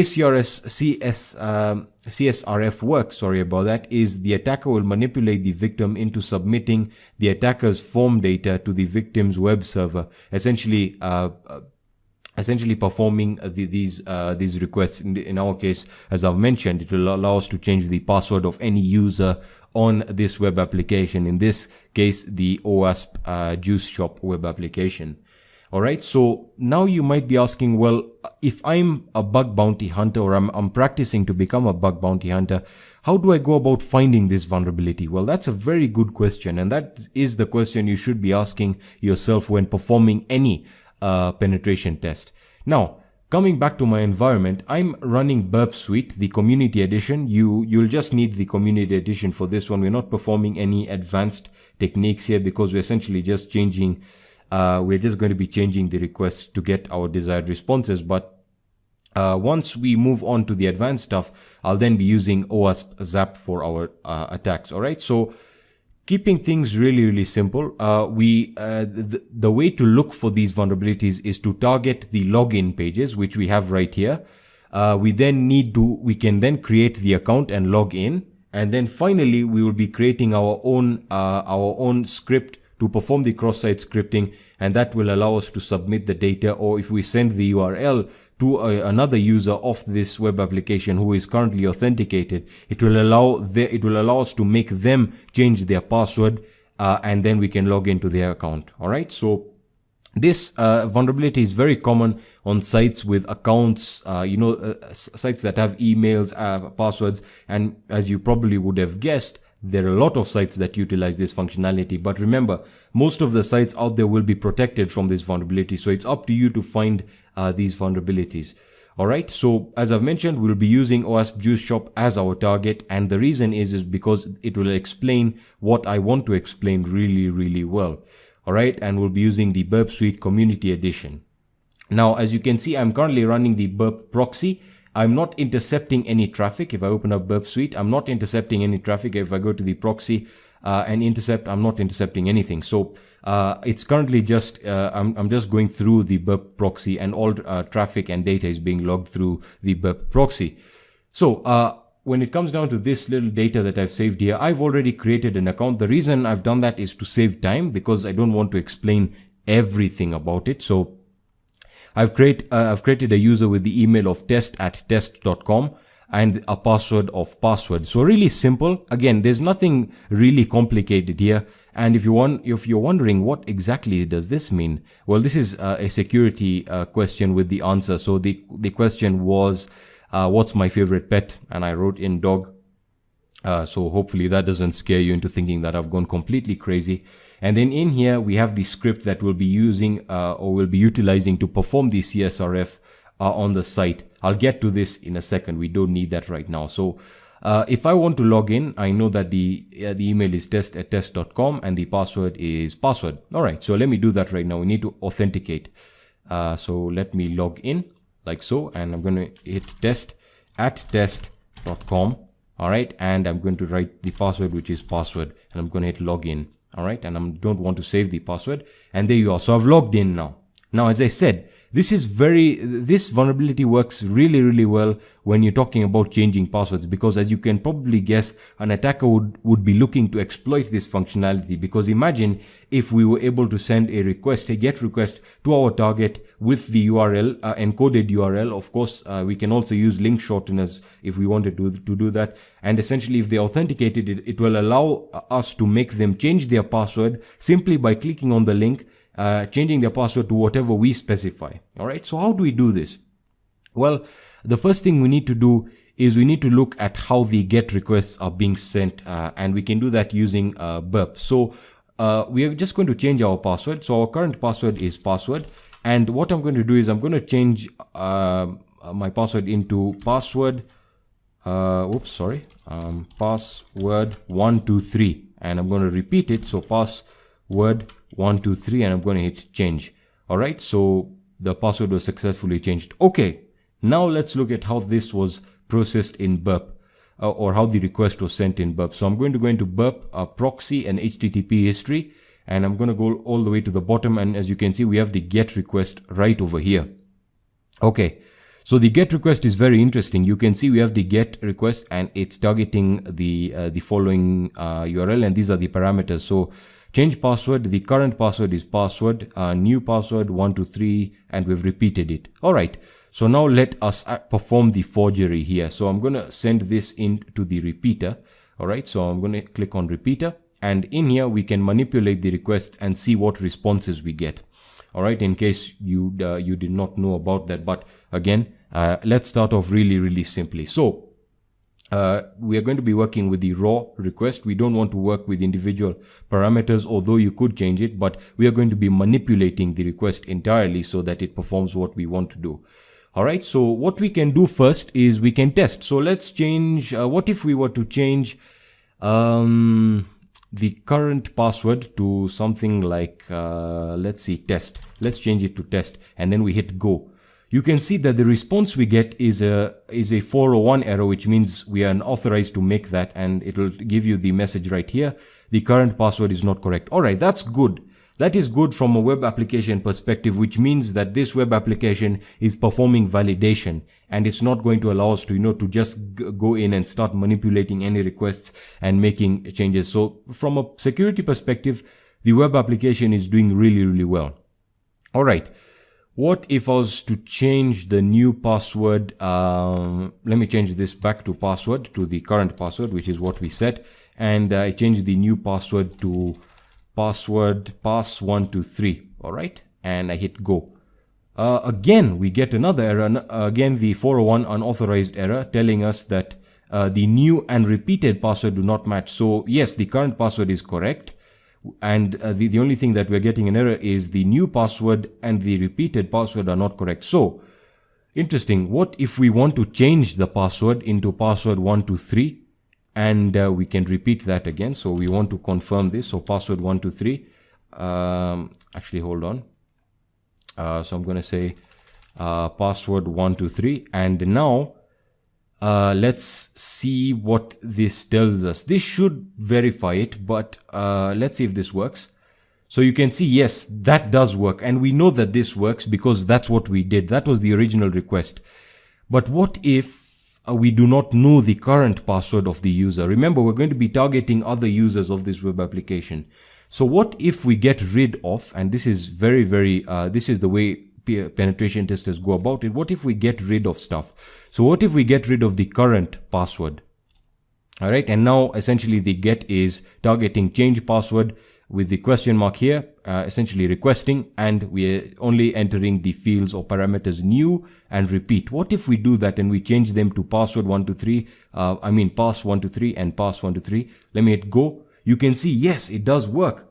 We get the 200 response, which means everything was processed correctly, and we were able to get a password that looks to be hashed. And we got the email that we used. So yes, we do know that it is working. All right. So we know that this worked, but we need to confirm that this has worked. So we can do this by going back into our web application, and we can log out and we can try and log in again. So log in with our new password. So we're going to say test@test.com, and our new password was pass123. Remember, we changed it earlier, but again, I was demonstrating that if we are to send this to our target, we need to make sure that it will work without any pre-required information like their current password. So we've manipulated the request there. So let's hit login, and voila, you can see it does work. Excellent. All right. So this is a fantastic example of how CSRF can be utilized, or how it can be, how you can find vulnerabilities for it. All right. So this can allow us to change or update anyone's password, anyone's account's password that are currently logged into this web application. All right. So now what do we need to do? Well, we can log in. As we've already seen, we can log in, and once we've logged in, we can test to see if cross-site scripting does work, and then of course utilizing it throughout the web application is very important. So we can run a simple cross-site script attack to see if it will work on the search bar right here. So I'm going to type in script and a simple one, so alert, just to test whether it works. And in the alert we can say hello, just something stupid, hello world, and I can't even type. Man, come on, world, and we have typed in the alert, and we can finally close the script here. Script like so, and let's hit search. And voila, we can see that indeed cross-site scripting works, which means we can insert our get request inside a script and use cross-site scripting to perform the CSRF. And now you can see them conjoining together, cross-site scripting with request forgery. Okay. So we now need to create our custom script that will allow us to utilize the attack, and we will be using XML and HTTP. Now, you might have seen this script right over here. Let me just minimize this and open up LeafPad. You might have seen this script that I created. Now, you can find many of these CSRF scripts online that utilize different languages. In my case, I find the one that works the best is the one that works with XML and HTTP and contains the GET request in here. Okay. Now, you can see that the GET request requires the URL in which we submit the parameters without the current password. So we need to go back into burp. And if I was to go back into proxy, HTTP, sorry about that, HTTP, we look to change the password there. So if we go back into, the repeater, and if we look at this now, we can see that the URL is right over here. So that's the GET request. So if we copy this, the local host obviously, and we are not using any current password field. So if we can do that really simply, you can see how this can be utilized really well. So what we need to do now is understand how the URL will be formatted. Now, of course, the web application is going to encode it, and I'll get to that in a second. So we need to copy this URL right here. So I'm just going to copy the URL, and we can edit our script. So HTTPS, and we paste it inside the URL. You can copy this script if you want to. Let's take a look at whether this script is formatted correctly. So get HTTP. No, that's not the way we want it. Let me get rid of the predetermined HTTP there. So HTTP localhost, it's hosted on my localhost with the port 3000 Node.js standard. And we want to change the password. The new password is pass123 and repeat is pass123. You can change that to whatever you want if you want to, play around with the script. But in my case, I don't want to do any of that. So this is the script. So what we can do is we can copy this now, and we can run this in the search bar. and that should, in theory and in practice, give us our first CSRF attack on the site. So I'm going to paste this in here and let's see whether it does this. So I'm going to hit search, and you can see you successfully solved a challenge.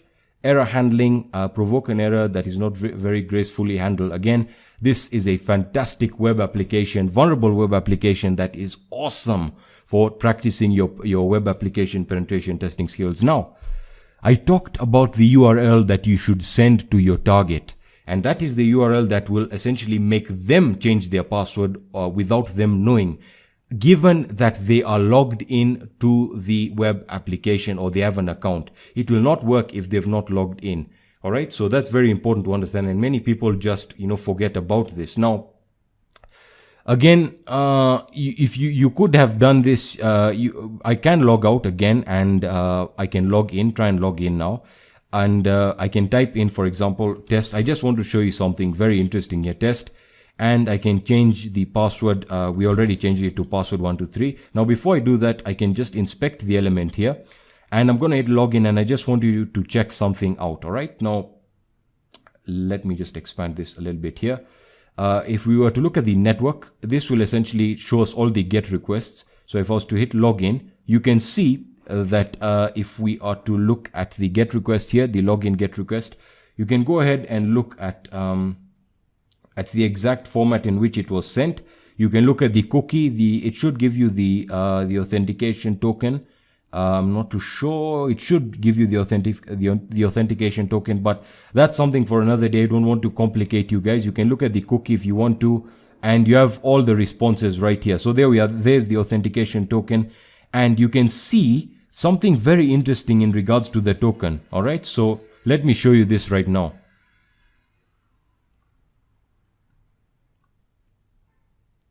All right, so as I was saying, you can see. All right, so as I was saying, you can see that if we look at the parameters, the password will be displayed there, and it will be updated to the one that we selected or specified in the script.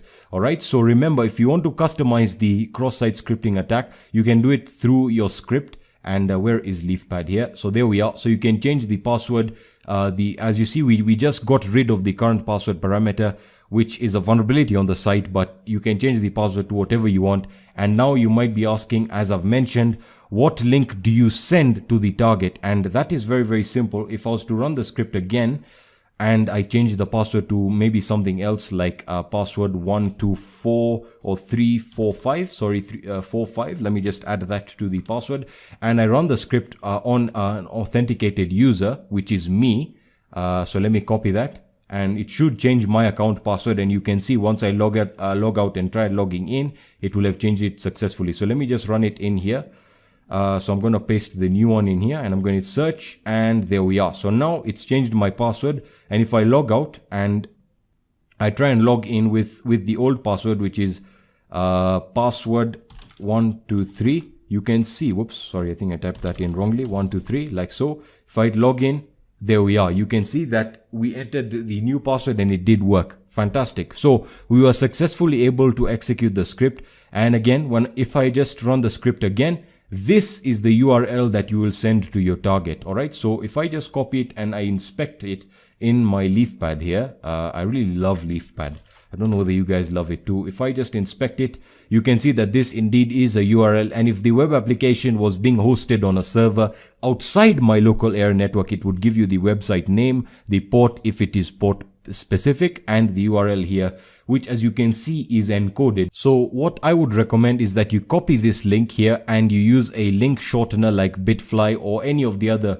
Google shorteners, and you send that to your target. And once they click on the link, and if they already logged in to this specific web application, it will update their password, and you can essentially, you have their password now because you've updated it, and all you need is their email, which I'm pretty sure you must be knowing if you're performing this attack. Or you could just be gathering passwords of users or of which you can send this link to and are authenticated with the web application.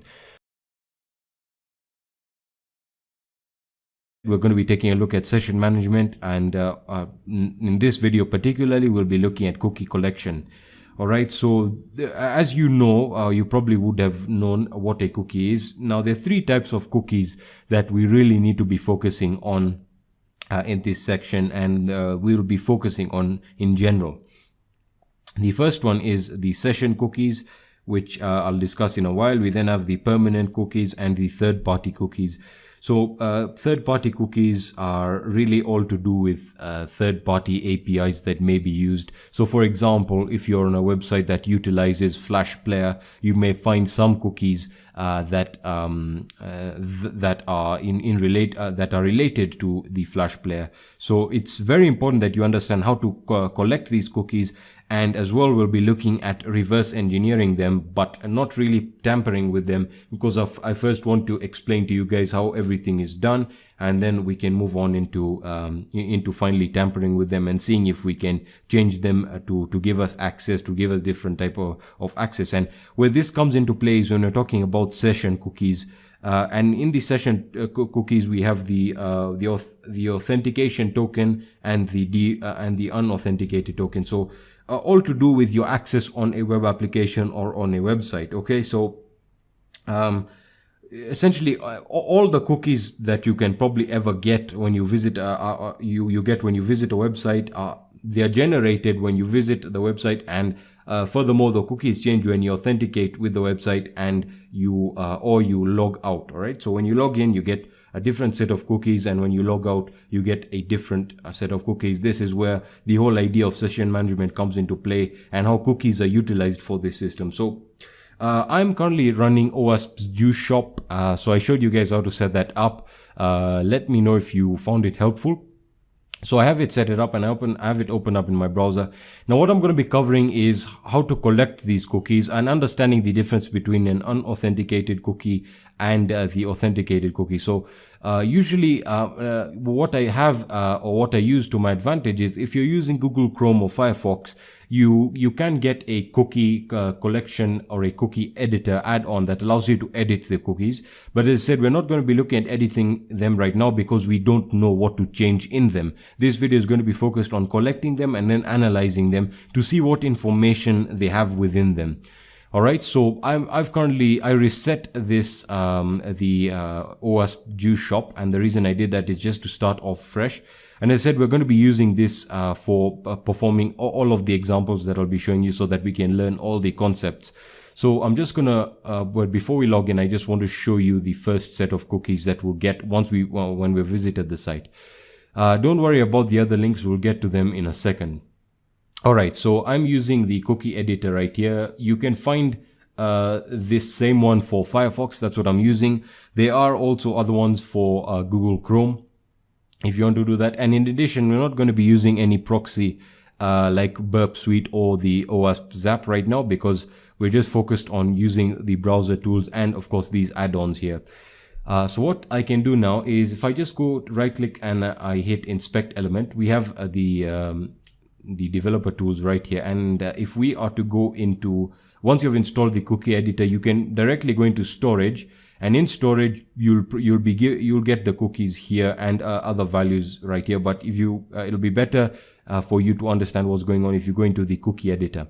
Now in the cookie editor, you can see that we have two cookies that we've gathered here, and we have the cookie consent status and the IO, which I'm not sure really what it does. Input output I'm probably guessing. So when it comes down to the cookie consent status, we probably get an idea of what this is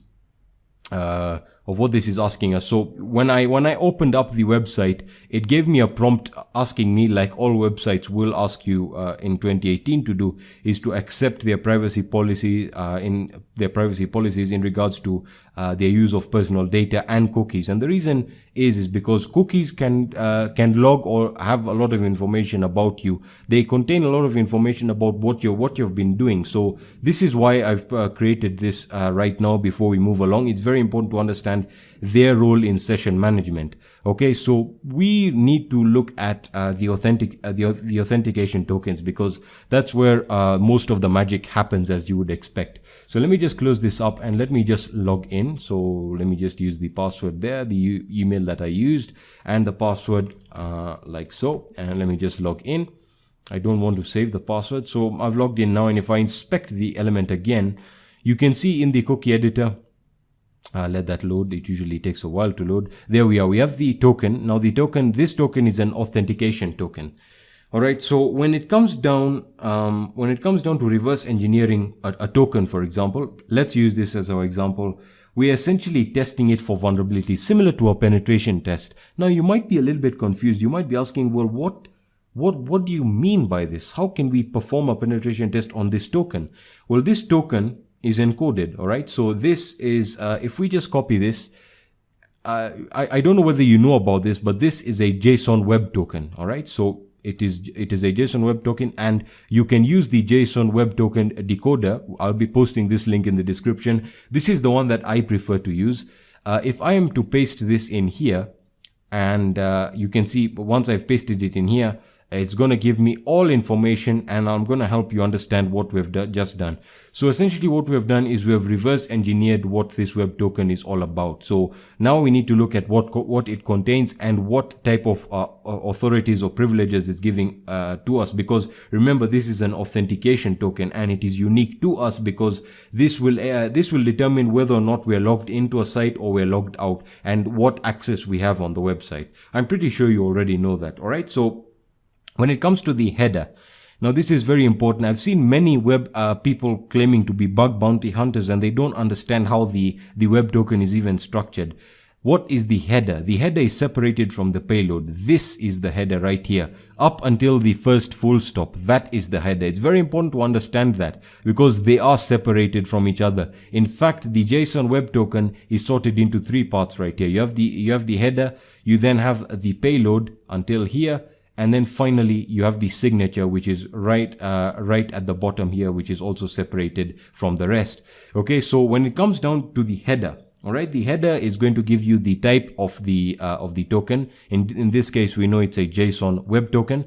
We then have the algorithm, which is the hashing algorithm used, which is the RS-256, and then the payload. Now in the payload, this is where things get really interesting, as you would have expected. You have the status code here, the data, if any data was passed, the ID. We can always use the ID we can always edit the ID to see what else it can give us in terms of authentication, because different types of identifications or identification tokens give us different types of access. So as essentially, this is what I was talking about. This is where you will scrutinize the authentication token and try and tamper with it to see what different results you can get. So remember, we can edit this token, all right, and we can edit anything about it, and then we can finally copy it, and we can use that in the OWASP Juice Shop and paste it right here and re-authenticate with that new token and see what results we can get. Now, of course, we're not going to do that right now, because I wanted to introduce you as to what information you're going to find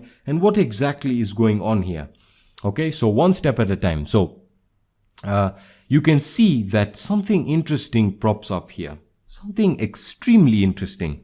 We have the email, which for some reason in this token, we can see that it's not very well designed, because the email is in plain text, which means if in any case or in any scenario, someone is able to get this token, in which I authenticated with in a site, they will have access to my email and my password. But you must be saying, well, I didn't see you type out all of these random passwords here. Well, I can easily guess that this is an MD5 hashed password, which means I can, depending on the strength of the password, I can decrypt online in a second using any of the decryption tools. So if I was to just copy this right now and I wanted to know the password, let's say this wasn't even mine, this authentication token wasn't even mine, and I found the email and password, all I needed to do was unhash the password. I can go to md5online.org, which is what I use a lot, and I paste that hash right in here and I hit decrypt. And you can see, well, first of all, it's going to prompt me to enter a captcha here, storefront. This is getting really annoying now. For some reason, it always does that. As you can see, it's gonna find the hash. Now, of course, this is dependent on the difficulty of the hash and whether or not it can find it online. Okay, so you can see that it will display the hash and the password in plain text, which in this case was pass123. Now, of course, you can experiment with this And you can also experiment if, for example, the authentication token that you found was using a different encryption or a hashing algorithm for the password. The first thing you need to do is identify what it's using, and then you go about decrypting it. Now, I'm not going to be talking about the other parts here because that's a bit advanced, and as you can see, by default the signature the token signature failed, which means we can tamper with this token and we can make changes to it and we can authenticate with it, because as I said, the OWASP Juice Shop is designed to be vulnerable, and this is where you perform all of these tests. Okay, so when it comes down to the payload, the most important things are to look for the status, the ID, and obviously if you can get any other information in the data section or in terms of the email and the password, that's also very important. Now, of course, it's not very easy to get a hold of someone's token, but you can do it. But then you are performing the penetration test on the token, because if someone was to write in the comment section of this video, what if I was to grab the authentication token that belongs to Facebook? Let's say I had access to someone's computer for a few seconds, and I was to get the authentication token.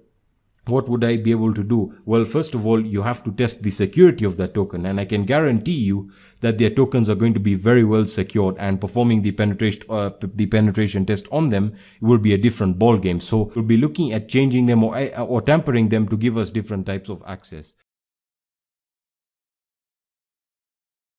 We're going to be talking about HTTP attributes and cookie security.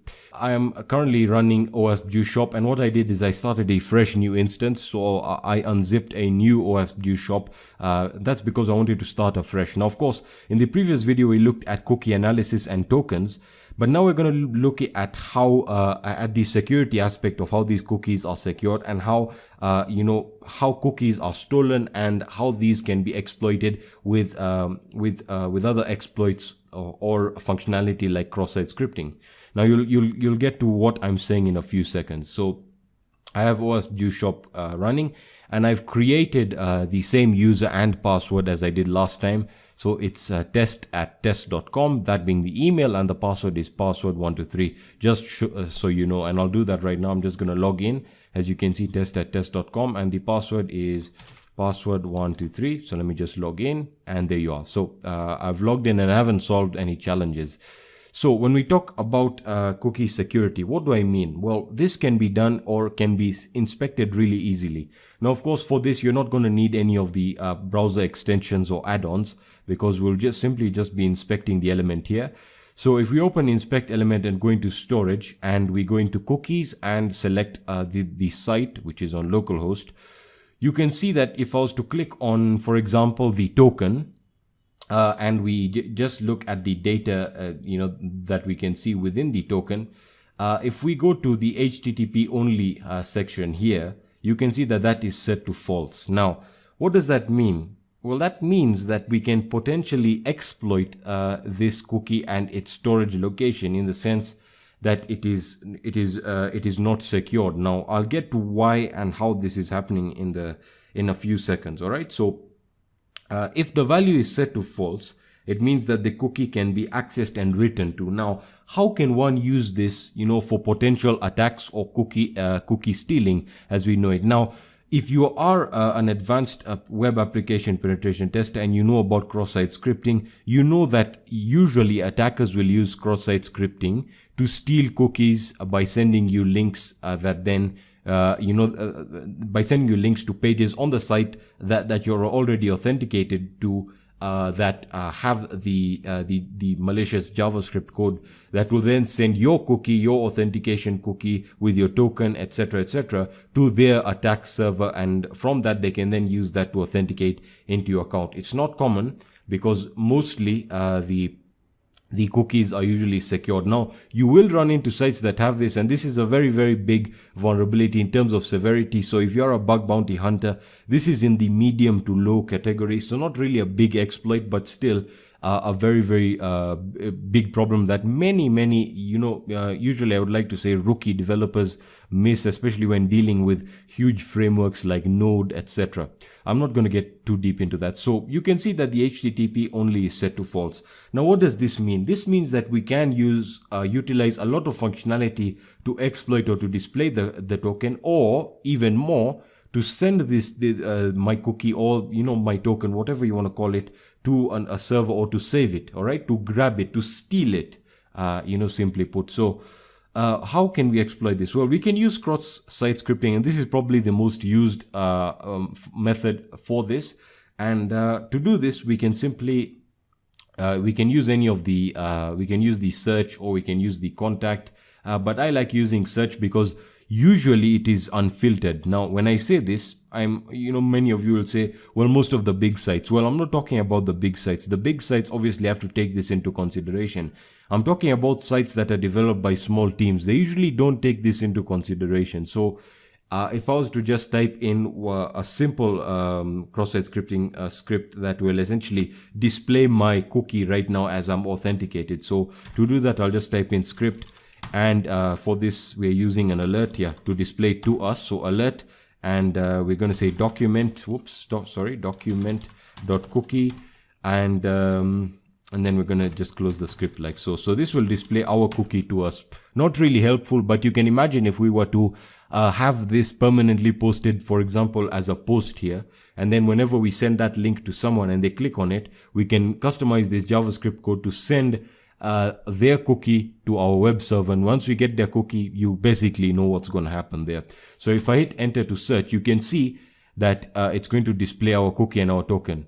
This is extremely dangerous. You might not get the context, but I'll explain it in a second. So essentially, this information can be passed and sent anywhere across the world, provided that that your target clicks on a link in which this script is executed. Now, the question that you might be asking yourself is, well, where else can we post this in sort of a malicious way? And I know that I sound malicious right now, but I'll also get into how to mitigate this. And again, mitigating it is really simple. Just set your HTTP status or your HTTP attribute to true, or set it to on, essentially securing your cookie.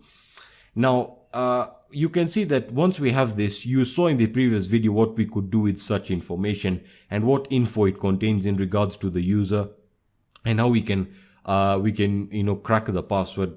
But for now, let's focus on how this can be utilized to steal the cookie, or how attackers do it. So you can also get insight if you're a white hat. So usually I can post this in here. I can type the script in here, but this is not, it's probably not the best way of doing it, because you essentially have to convince the user to go into the search bar and type this in. Not really the best of ways about going about this. So usually we look for a page that allows us to, to post our own stuff, or to save this to a database, or to save it to the website itself. So let's try contact us. All right. So contact us.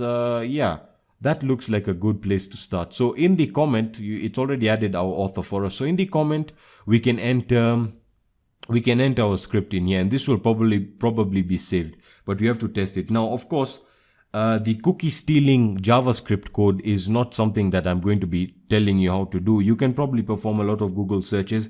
It's part of the terms that I have to follow in regards to YouTube's policies about malicious content and whatnot. So I'm not going to show you the exact code, but I'll probably have it on my website if you want to take a look at it and experiment as to how to send cookies to another server, a server that belongs to you, for example.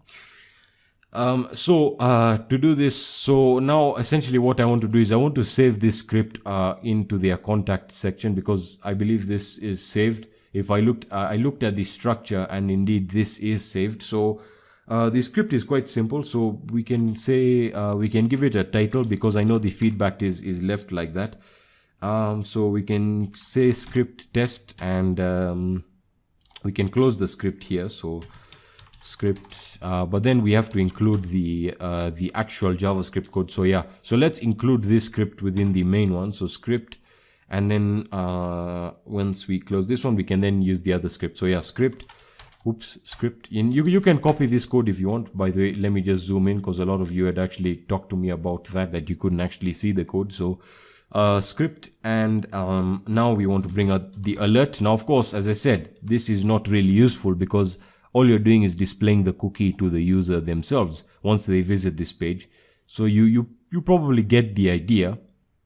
So script, alert, and we are just simply going to write the document. Now, of course, if I was sending it to a malicious server, what I would have done is I would have used the document.cookie and I would have appended it to be sent in the form of probably a PHP file or a PHP GET request to my server, and then my server would log all of the information being sent back. So that's the concept there behind. So we can then close the script here. And sorry, we have to actually close the script. Oops, sorry, my bad. And then we close the script there. And finally, we can close the final script ending here. So script, and there we are. And we can leave a rating if we want to. And there is a captcha here, or authentication 10+5. You basically have, this is also an exploit here that you can enter, because if you look at this very basically from a simple perspective, the captcha here is another false positive.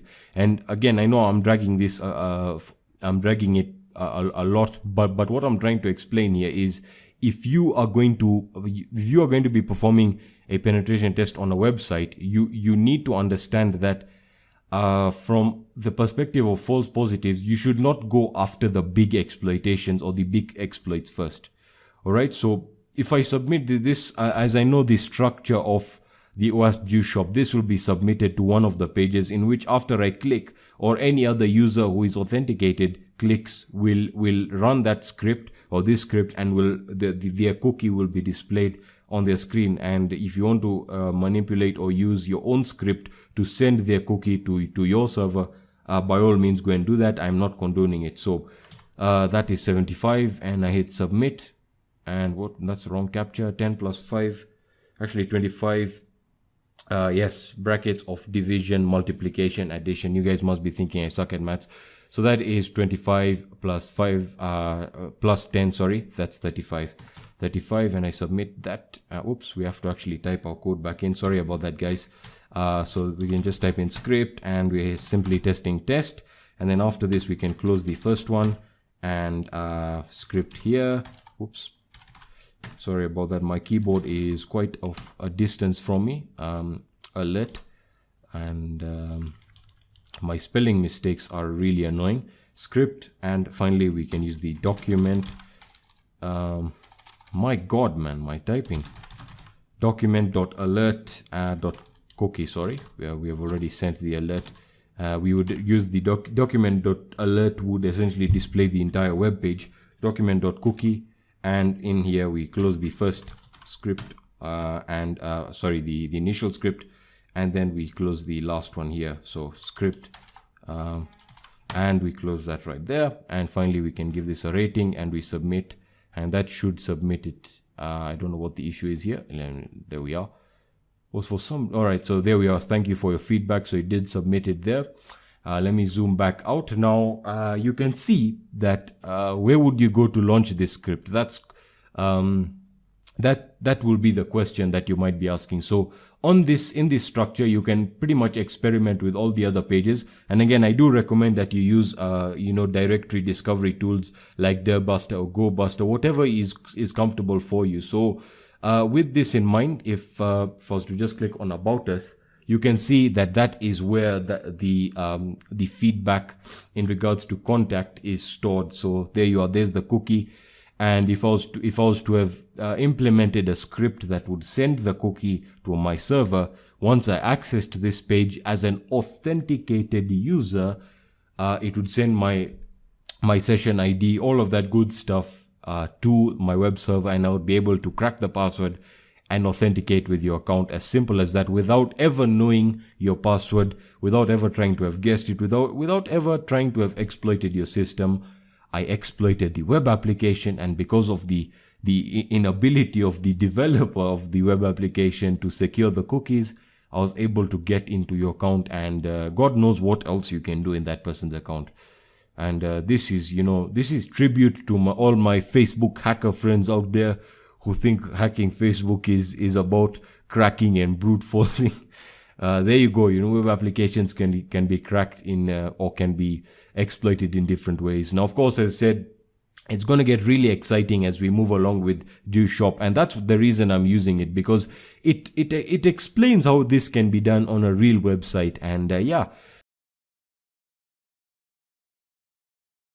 we're going to be looking at OWASP Juice Shop, and it seems to replicate what a real web application would be. A fairly poorly designed one, but the thing I like about it is it has varying levels of difficulty, and that's really, really awesome. I have it set up on Heroku, as you can probably see right over here, and that works perfectly fine for me because I wanted to set it up really quickly. I don't want to run it on my local server, using Node or Docker. I really didn't have the time to do that.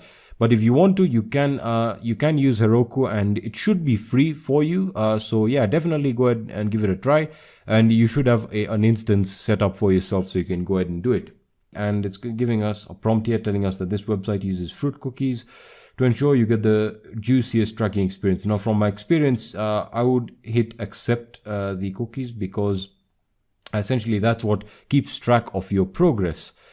Yeah, that should be quite good. Now, as for my browser, I'm using the latest version of Firefox, and I have, plugins or add-ons like Cookie Editor, and that's pretty much what we'll be needing in this video, I hope. And we don't have the proxies here, like, Foxy Proxy, to allow us to use things like Burp Suite or Zap, whatever you want to use. Okay, so let's get started. Now, the first challenge, as I believe, is to get the scoreboard, and we should start from there. And to do this, I think I have done this already. That's really very simple. All we need to do is, well, first of all, before we actually do that, the interface is quite simple. It is a juice shop, as you probably can see and could have understood. And they sell juice. Now, the great thing that I like about OWASP Juice Shop is that this replicates a real life web application with, security misconfigurations, etc., etc. So if I hit login, you have your login page right over there, and you can create a new account if you want to. You can search. We have a contact us page that allows us to, essentially contact whoever is behind the site, and we have an about us page. And the thing I like about this is, as I said, it replicates what I would call a real web application.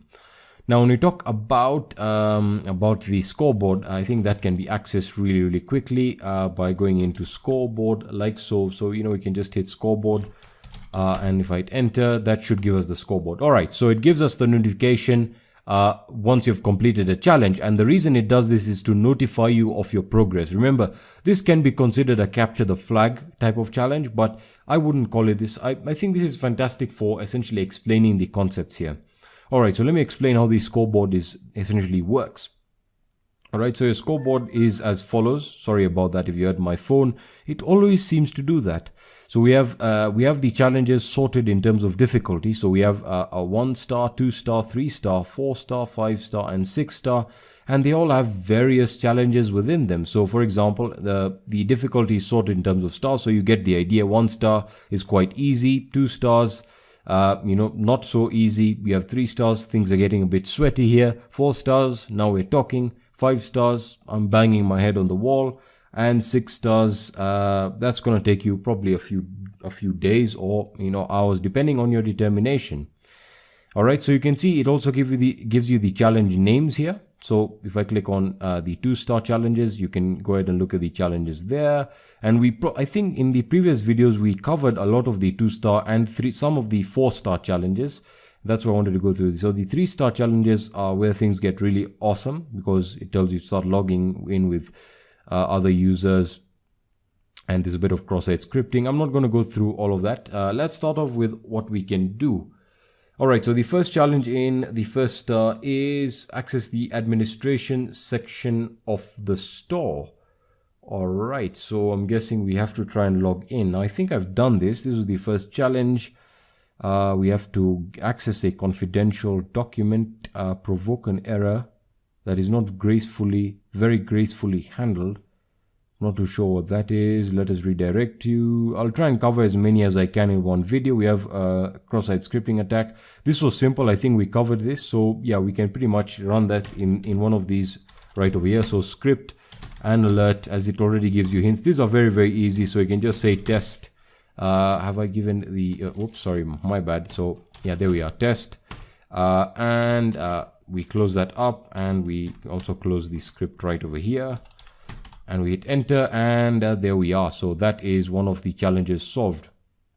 Hopefully it did pop up there. So if we go back to the scoreboard, it still tells us, well, for some reason the web application is too low. It's not told us that we have performed a reflected cross-site scripting. All those are DOM. All right, so reflected. Anyway, we'll get to that when we get to it. So if we inspect the login page, what we can do is we can create a user. So I'm going to create a user here, and I'll just use a simple user here called test@test.com, and the password, I'll call that password, and I'm going to repeat the password here, and I'll just call the password, and I'm just going to use name of your favorite pet, and I'm just going to say dog right over here. I'm going to hit register, and I'm just going to save that. All right, so I can log in now. Did I log in with the correct test? Yeah, there we are. And I'm going to hit log in, and we are logged in. All right, so let me just zoom out so the interface does not really crash on us. Let me just get rid of that. All right, so it's sorted out really well. We have the language selector here, your basket, which essentially allows you to select your, to view the items in your basket. You then have your coupon if you want to use a coupon, and you have your checkout, which essentially I believe takes you to the OS Juice Shop donate page, if I'm not wrong. Let's just see if that is correct. Yeah, so if you want to support the project, I would you can donate to them. It's a really great project. I really do recommend that if you can, you do so. So you can change your password, which is awesome. I think we also took a look at this and how to change it using the GET requests. Contact us, where you can essentially write in. You can contact the person behind the site or the administrator, as I would believe. You can comment, recycle. What's this? Request a recycling box. So you can type in liters here. That has a selector. All right. Okay, that's not too bad. We have a complaints board and the scoreboard itself here, which for some reason doesn't really load. So let's try and work on the first section. As I mentioned, I'll try and cover as much as I can here. And you have the about us here that has some sort of a, let's see, check out our boring terms of use. Let me just check the scoreboard. What exactly are we supposed to do? Because access the administration section. What's in the 2-star here? Login with the administrator. All right, so we're trying to access the administration section. So let's try and access that right over here. So I'm just going to type in administration like so. I'm going to hit enter, and yeah, that was pretty easy. And we get the email right over here, admin@juiceshop. That's the admin email, and we have all the emails right over here. So we have Jim at Juice Shop, Bender, and some other users, and we have ours. So yeah, all right. So we got the registered users, customer feedback, and the recycling requests that have been posted so far, which means we're starting from the basics. So I think we can try and log in with admin, but we don't know the password. So yeah, so I'm just going to log out, and let's see if we can log in with the password here, admin@juiceshop, and I'm probably guessing we have to use SQL injection, and in this case I think I know what to do, because I have done this before, but it has been changed quite a bit since the last time, because I think in the previous versions it was with admin only. There was no domain, or was there username? I'm not too sure. Anyway, let's try and see if we can throw some errors here. So if I log in, all right, so that means you have to provide a password. So let me just try and use the single quotation, and let's see if that, yeah, it does throw an error. And yeah, we completed the other challenge, which you successfully solved the challenge, error handling, provoke an error. So yeah, so we're essentially performing error enumeration. If that's something you've never heard of, it's essentially where you just try and see out the, oh, it's fuzzing really, just throwing, information at a system, seeing how it responds. And we get here the query. Yeah, so we are performing SQL injection because, as you can see, it tells us here we have the query right over here, which is telling us select, and what this is saying is select all entries from the user table where emails are equal to, and we specified the single quotation, and the password is, what is this? This looks like a hash. What hash is this? Let me just check. I think it might be MD5. I'm not too sure. Let me just check this. Hash identifier, and we just paste that in there. Sorry about that. Let me just paste that in there. Yeah, this is a MD5 hash. So that probably, let's just see if we can decrypt that or decode that. So I'm just going to say MD5 decryptor or something like that. Let's just see if we can do this online really quickly. Come on, come on. I want to see what error, because that's telling us that's a password. Let's decrypt that, and well, for some reason it's taking too much time here. So yeah, it's essentially hashing the password. All right, interesting stuff there. We actually now know that the password is being hashed, obviously, with the MD5 hashing algorithm or protocol, whatever you want to call it. So original, and yeah, that is the query statement there. So we can try some basic SQL injection, and some of the basic ones to log into admin, or to essentially log into the administration, the admin panel is. Now the thing that's weird is, are we going to use the password? Yeah, we're trying to get authentication. So that means, let me just close that. That means if we just throw the error one more time, or when you're able to get the query here. So we are saying select, actually it starts from there. Select from users. So select all queries or all entries from the user table, from where email user table. So there's users. All right. So the user table has email and password. Okay, I follow now. So that means we can try and use the OR statement here, and probably we can use the NOT statement if we are going to. Yeah, that will make a lot of sense, but we're only using email, so we'll keep the single quotation. So what that means is if you know about SQL injection, hopefully I can explain what's going on here. So we know that the password is being hashed. So we're saying select from the table where email and password. So that's the statement. So select from the table. So select from the users table where the email and password is going to be equal to what we have entered. But remember, the password has to stay as the single quotation. So that means we are going to be using the OR. So this is basic. You guys should be knowing this, but if you want me to cover it, let me know. So OR equals, so OR 1 equals 1, and the other ways of doing this, I think I'll post a cheat sheet in the description section. You can check it out for yourself just to get up to scratch with what's happening here. So what we're saying is we're using the OR. The syntax of OR is very simple. It's where we have the what's happening here is we're saying, okay, so if you know the syntax for how a query is made in SQL, it's really very simple. So we're saying select from the table. Remember, this is specifying a table, not a column. So we're saying select from the users table, select from the users table email, password. So we're comparing, and then we say all, and then we specify the condition where the value we can enter are in two fields. So we can say the value of the email can always be changed, and we obviously know that that is the first account that was created, and the password is going to remain the same. So we hit login, and we still keep on getting an error here. Now that is weird. No, because if I specify there is no comment here, or 1 equals 1. Yeah, so it is working. So you can see, so select from users where 1 equals 1 and password. So we want to nullify and password. We don't want and there. So for that we use a comment here.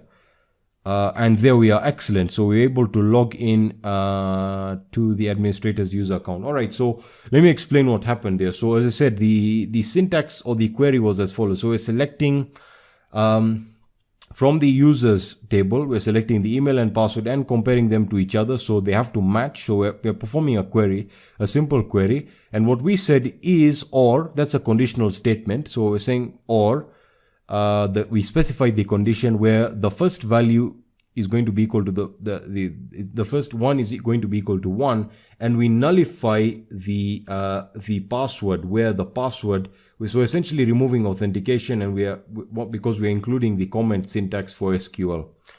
All right, so that was pretty simple, but now the thing that's bothering me is we don't have the password. So let me just check the scoreboard here and let's see what progress we've made so far. So we've accessed the administration section. That's not in here, that is in here. So log in with the administrator's user account. But I don't know what the password is. So I think that's how we're going to be logging in. We know the email because if I just go back into administration here, administration, I hope the video is not getting too long. So we have the admin, email here. Oh yes, we have the token. So if we inspect the element and we go into the cookie editor, for example, we can use that, or you can just use storage. Well, I should have done it, from the cookie editor from the beginning. So we have the token here, and I talked about this in my other video. I actually went through this with the token. So we're going to say token. I think the site was, it's a JSON token. It's a token decode. And it should be the first site. Yeah, there, JSON Web Tokens. So jwt.io. That's an excellent site. And we talked about this. So if you want to watch that video, I'll post it in the description. So you can check it out. And the email is admin. So that's the authentication token. And that gives us all the information we need. All right. So we have the password here. But again, what is this hashed into?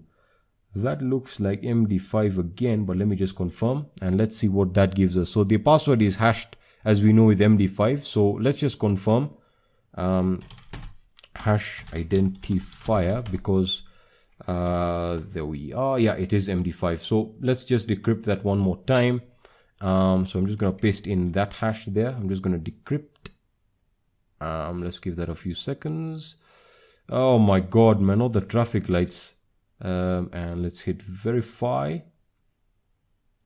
And yeah, there we are. The password is admin123. Yeah, that's pretty basic, but again, replicating common practice that you would find. So what was the email? Oh boy, what was the email? Let me just see if I can log back. Oh, crack. All right, so let me just use the statement. So yeah, we're logging in. So or 1 equals 1 because what is the, I think we can access the email from the administration. Sorry about that, guys. I know I'm getting really mixed up. Well, we're not logged in yet. So anyway, let me just log in and we can do the administration here. And the admin at juice shop at juice.op. Yeah, that's there to confuse people so you can guess it. And we're logging in with that, and the password is admin123. I'm gonna log in, and yeah, fantastic. So you solved a challenge, password strength. So that was the problem there. That's the vulnerability that they're trying to say exists. So again, password strength is something that people don't take into account. Log in with administrator user credentials without previously changing them or applying SQL. Could you have done this with SQL injection? Probably. I'll have to cover SQL injection because, SQL injection is one of those things that's really dependent on the query. So let me just go back to the scoreboard here. I don't understand what else is left. There's still a lot of stuff that I have to cover. I talked about cross-site scripting, but I think I'll cover that in the next video. I'll explain it again. What is the confidential document? Error handling. Well, we don't have anything much there. Access someone else's basket. I did that. What else should I want to cover here? Let's look at these ones right over here. So yeah, so the authentication area here is where I want to look at. I think that's where I'm going to end this video. I know I haven't covered any advanced stuff, but hopefully that's like an introduction.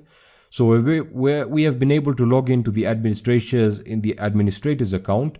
We were able to get the scoreboard, the administration panel. What else were we able to do? We were able to provoke an error, nothing really complex there, and we were able to log in with the administrator's user credentials. Looks like we can actually get access to McSafe search original user's credentials. So again, another user that we can try and get access into. Yeah, that's going to be it for this video, guys. If you found value in this video, please leave a like down below. If you have any questions or suggestions, let me know in the comment section on my social networks or on my website, and I'll be sure to leave you a reply, and I'll be seeing you in the next video. Peace, guys.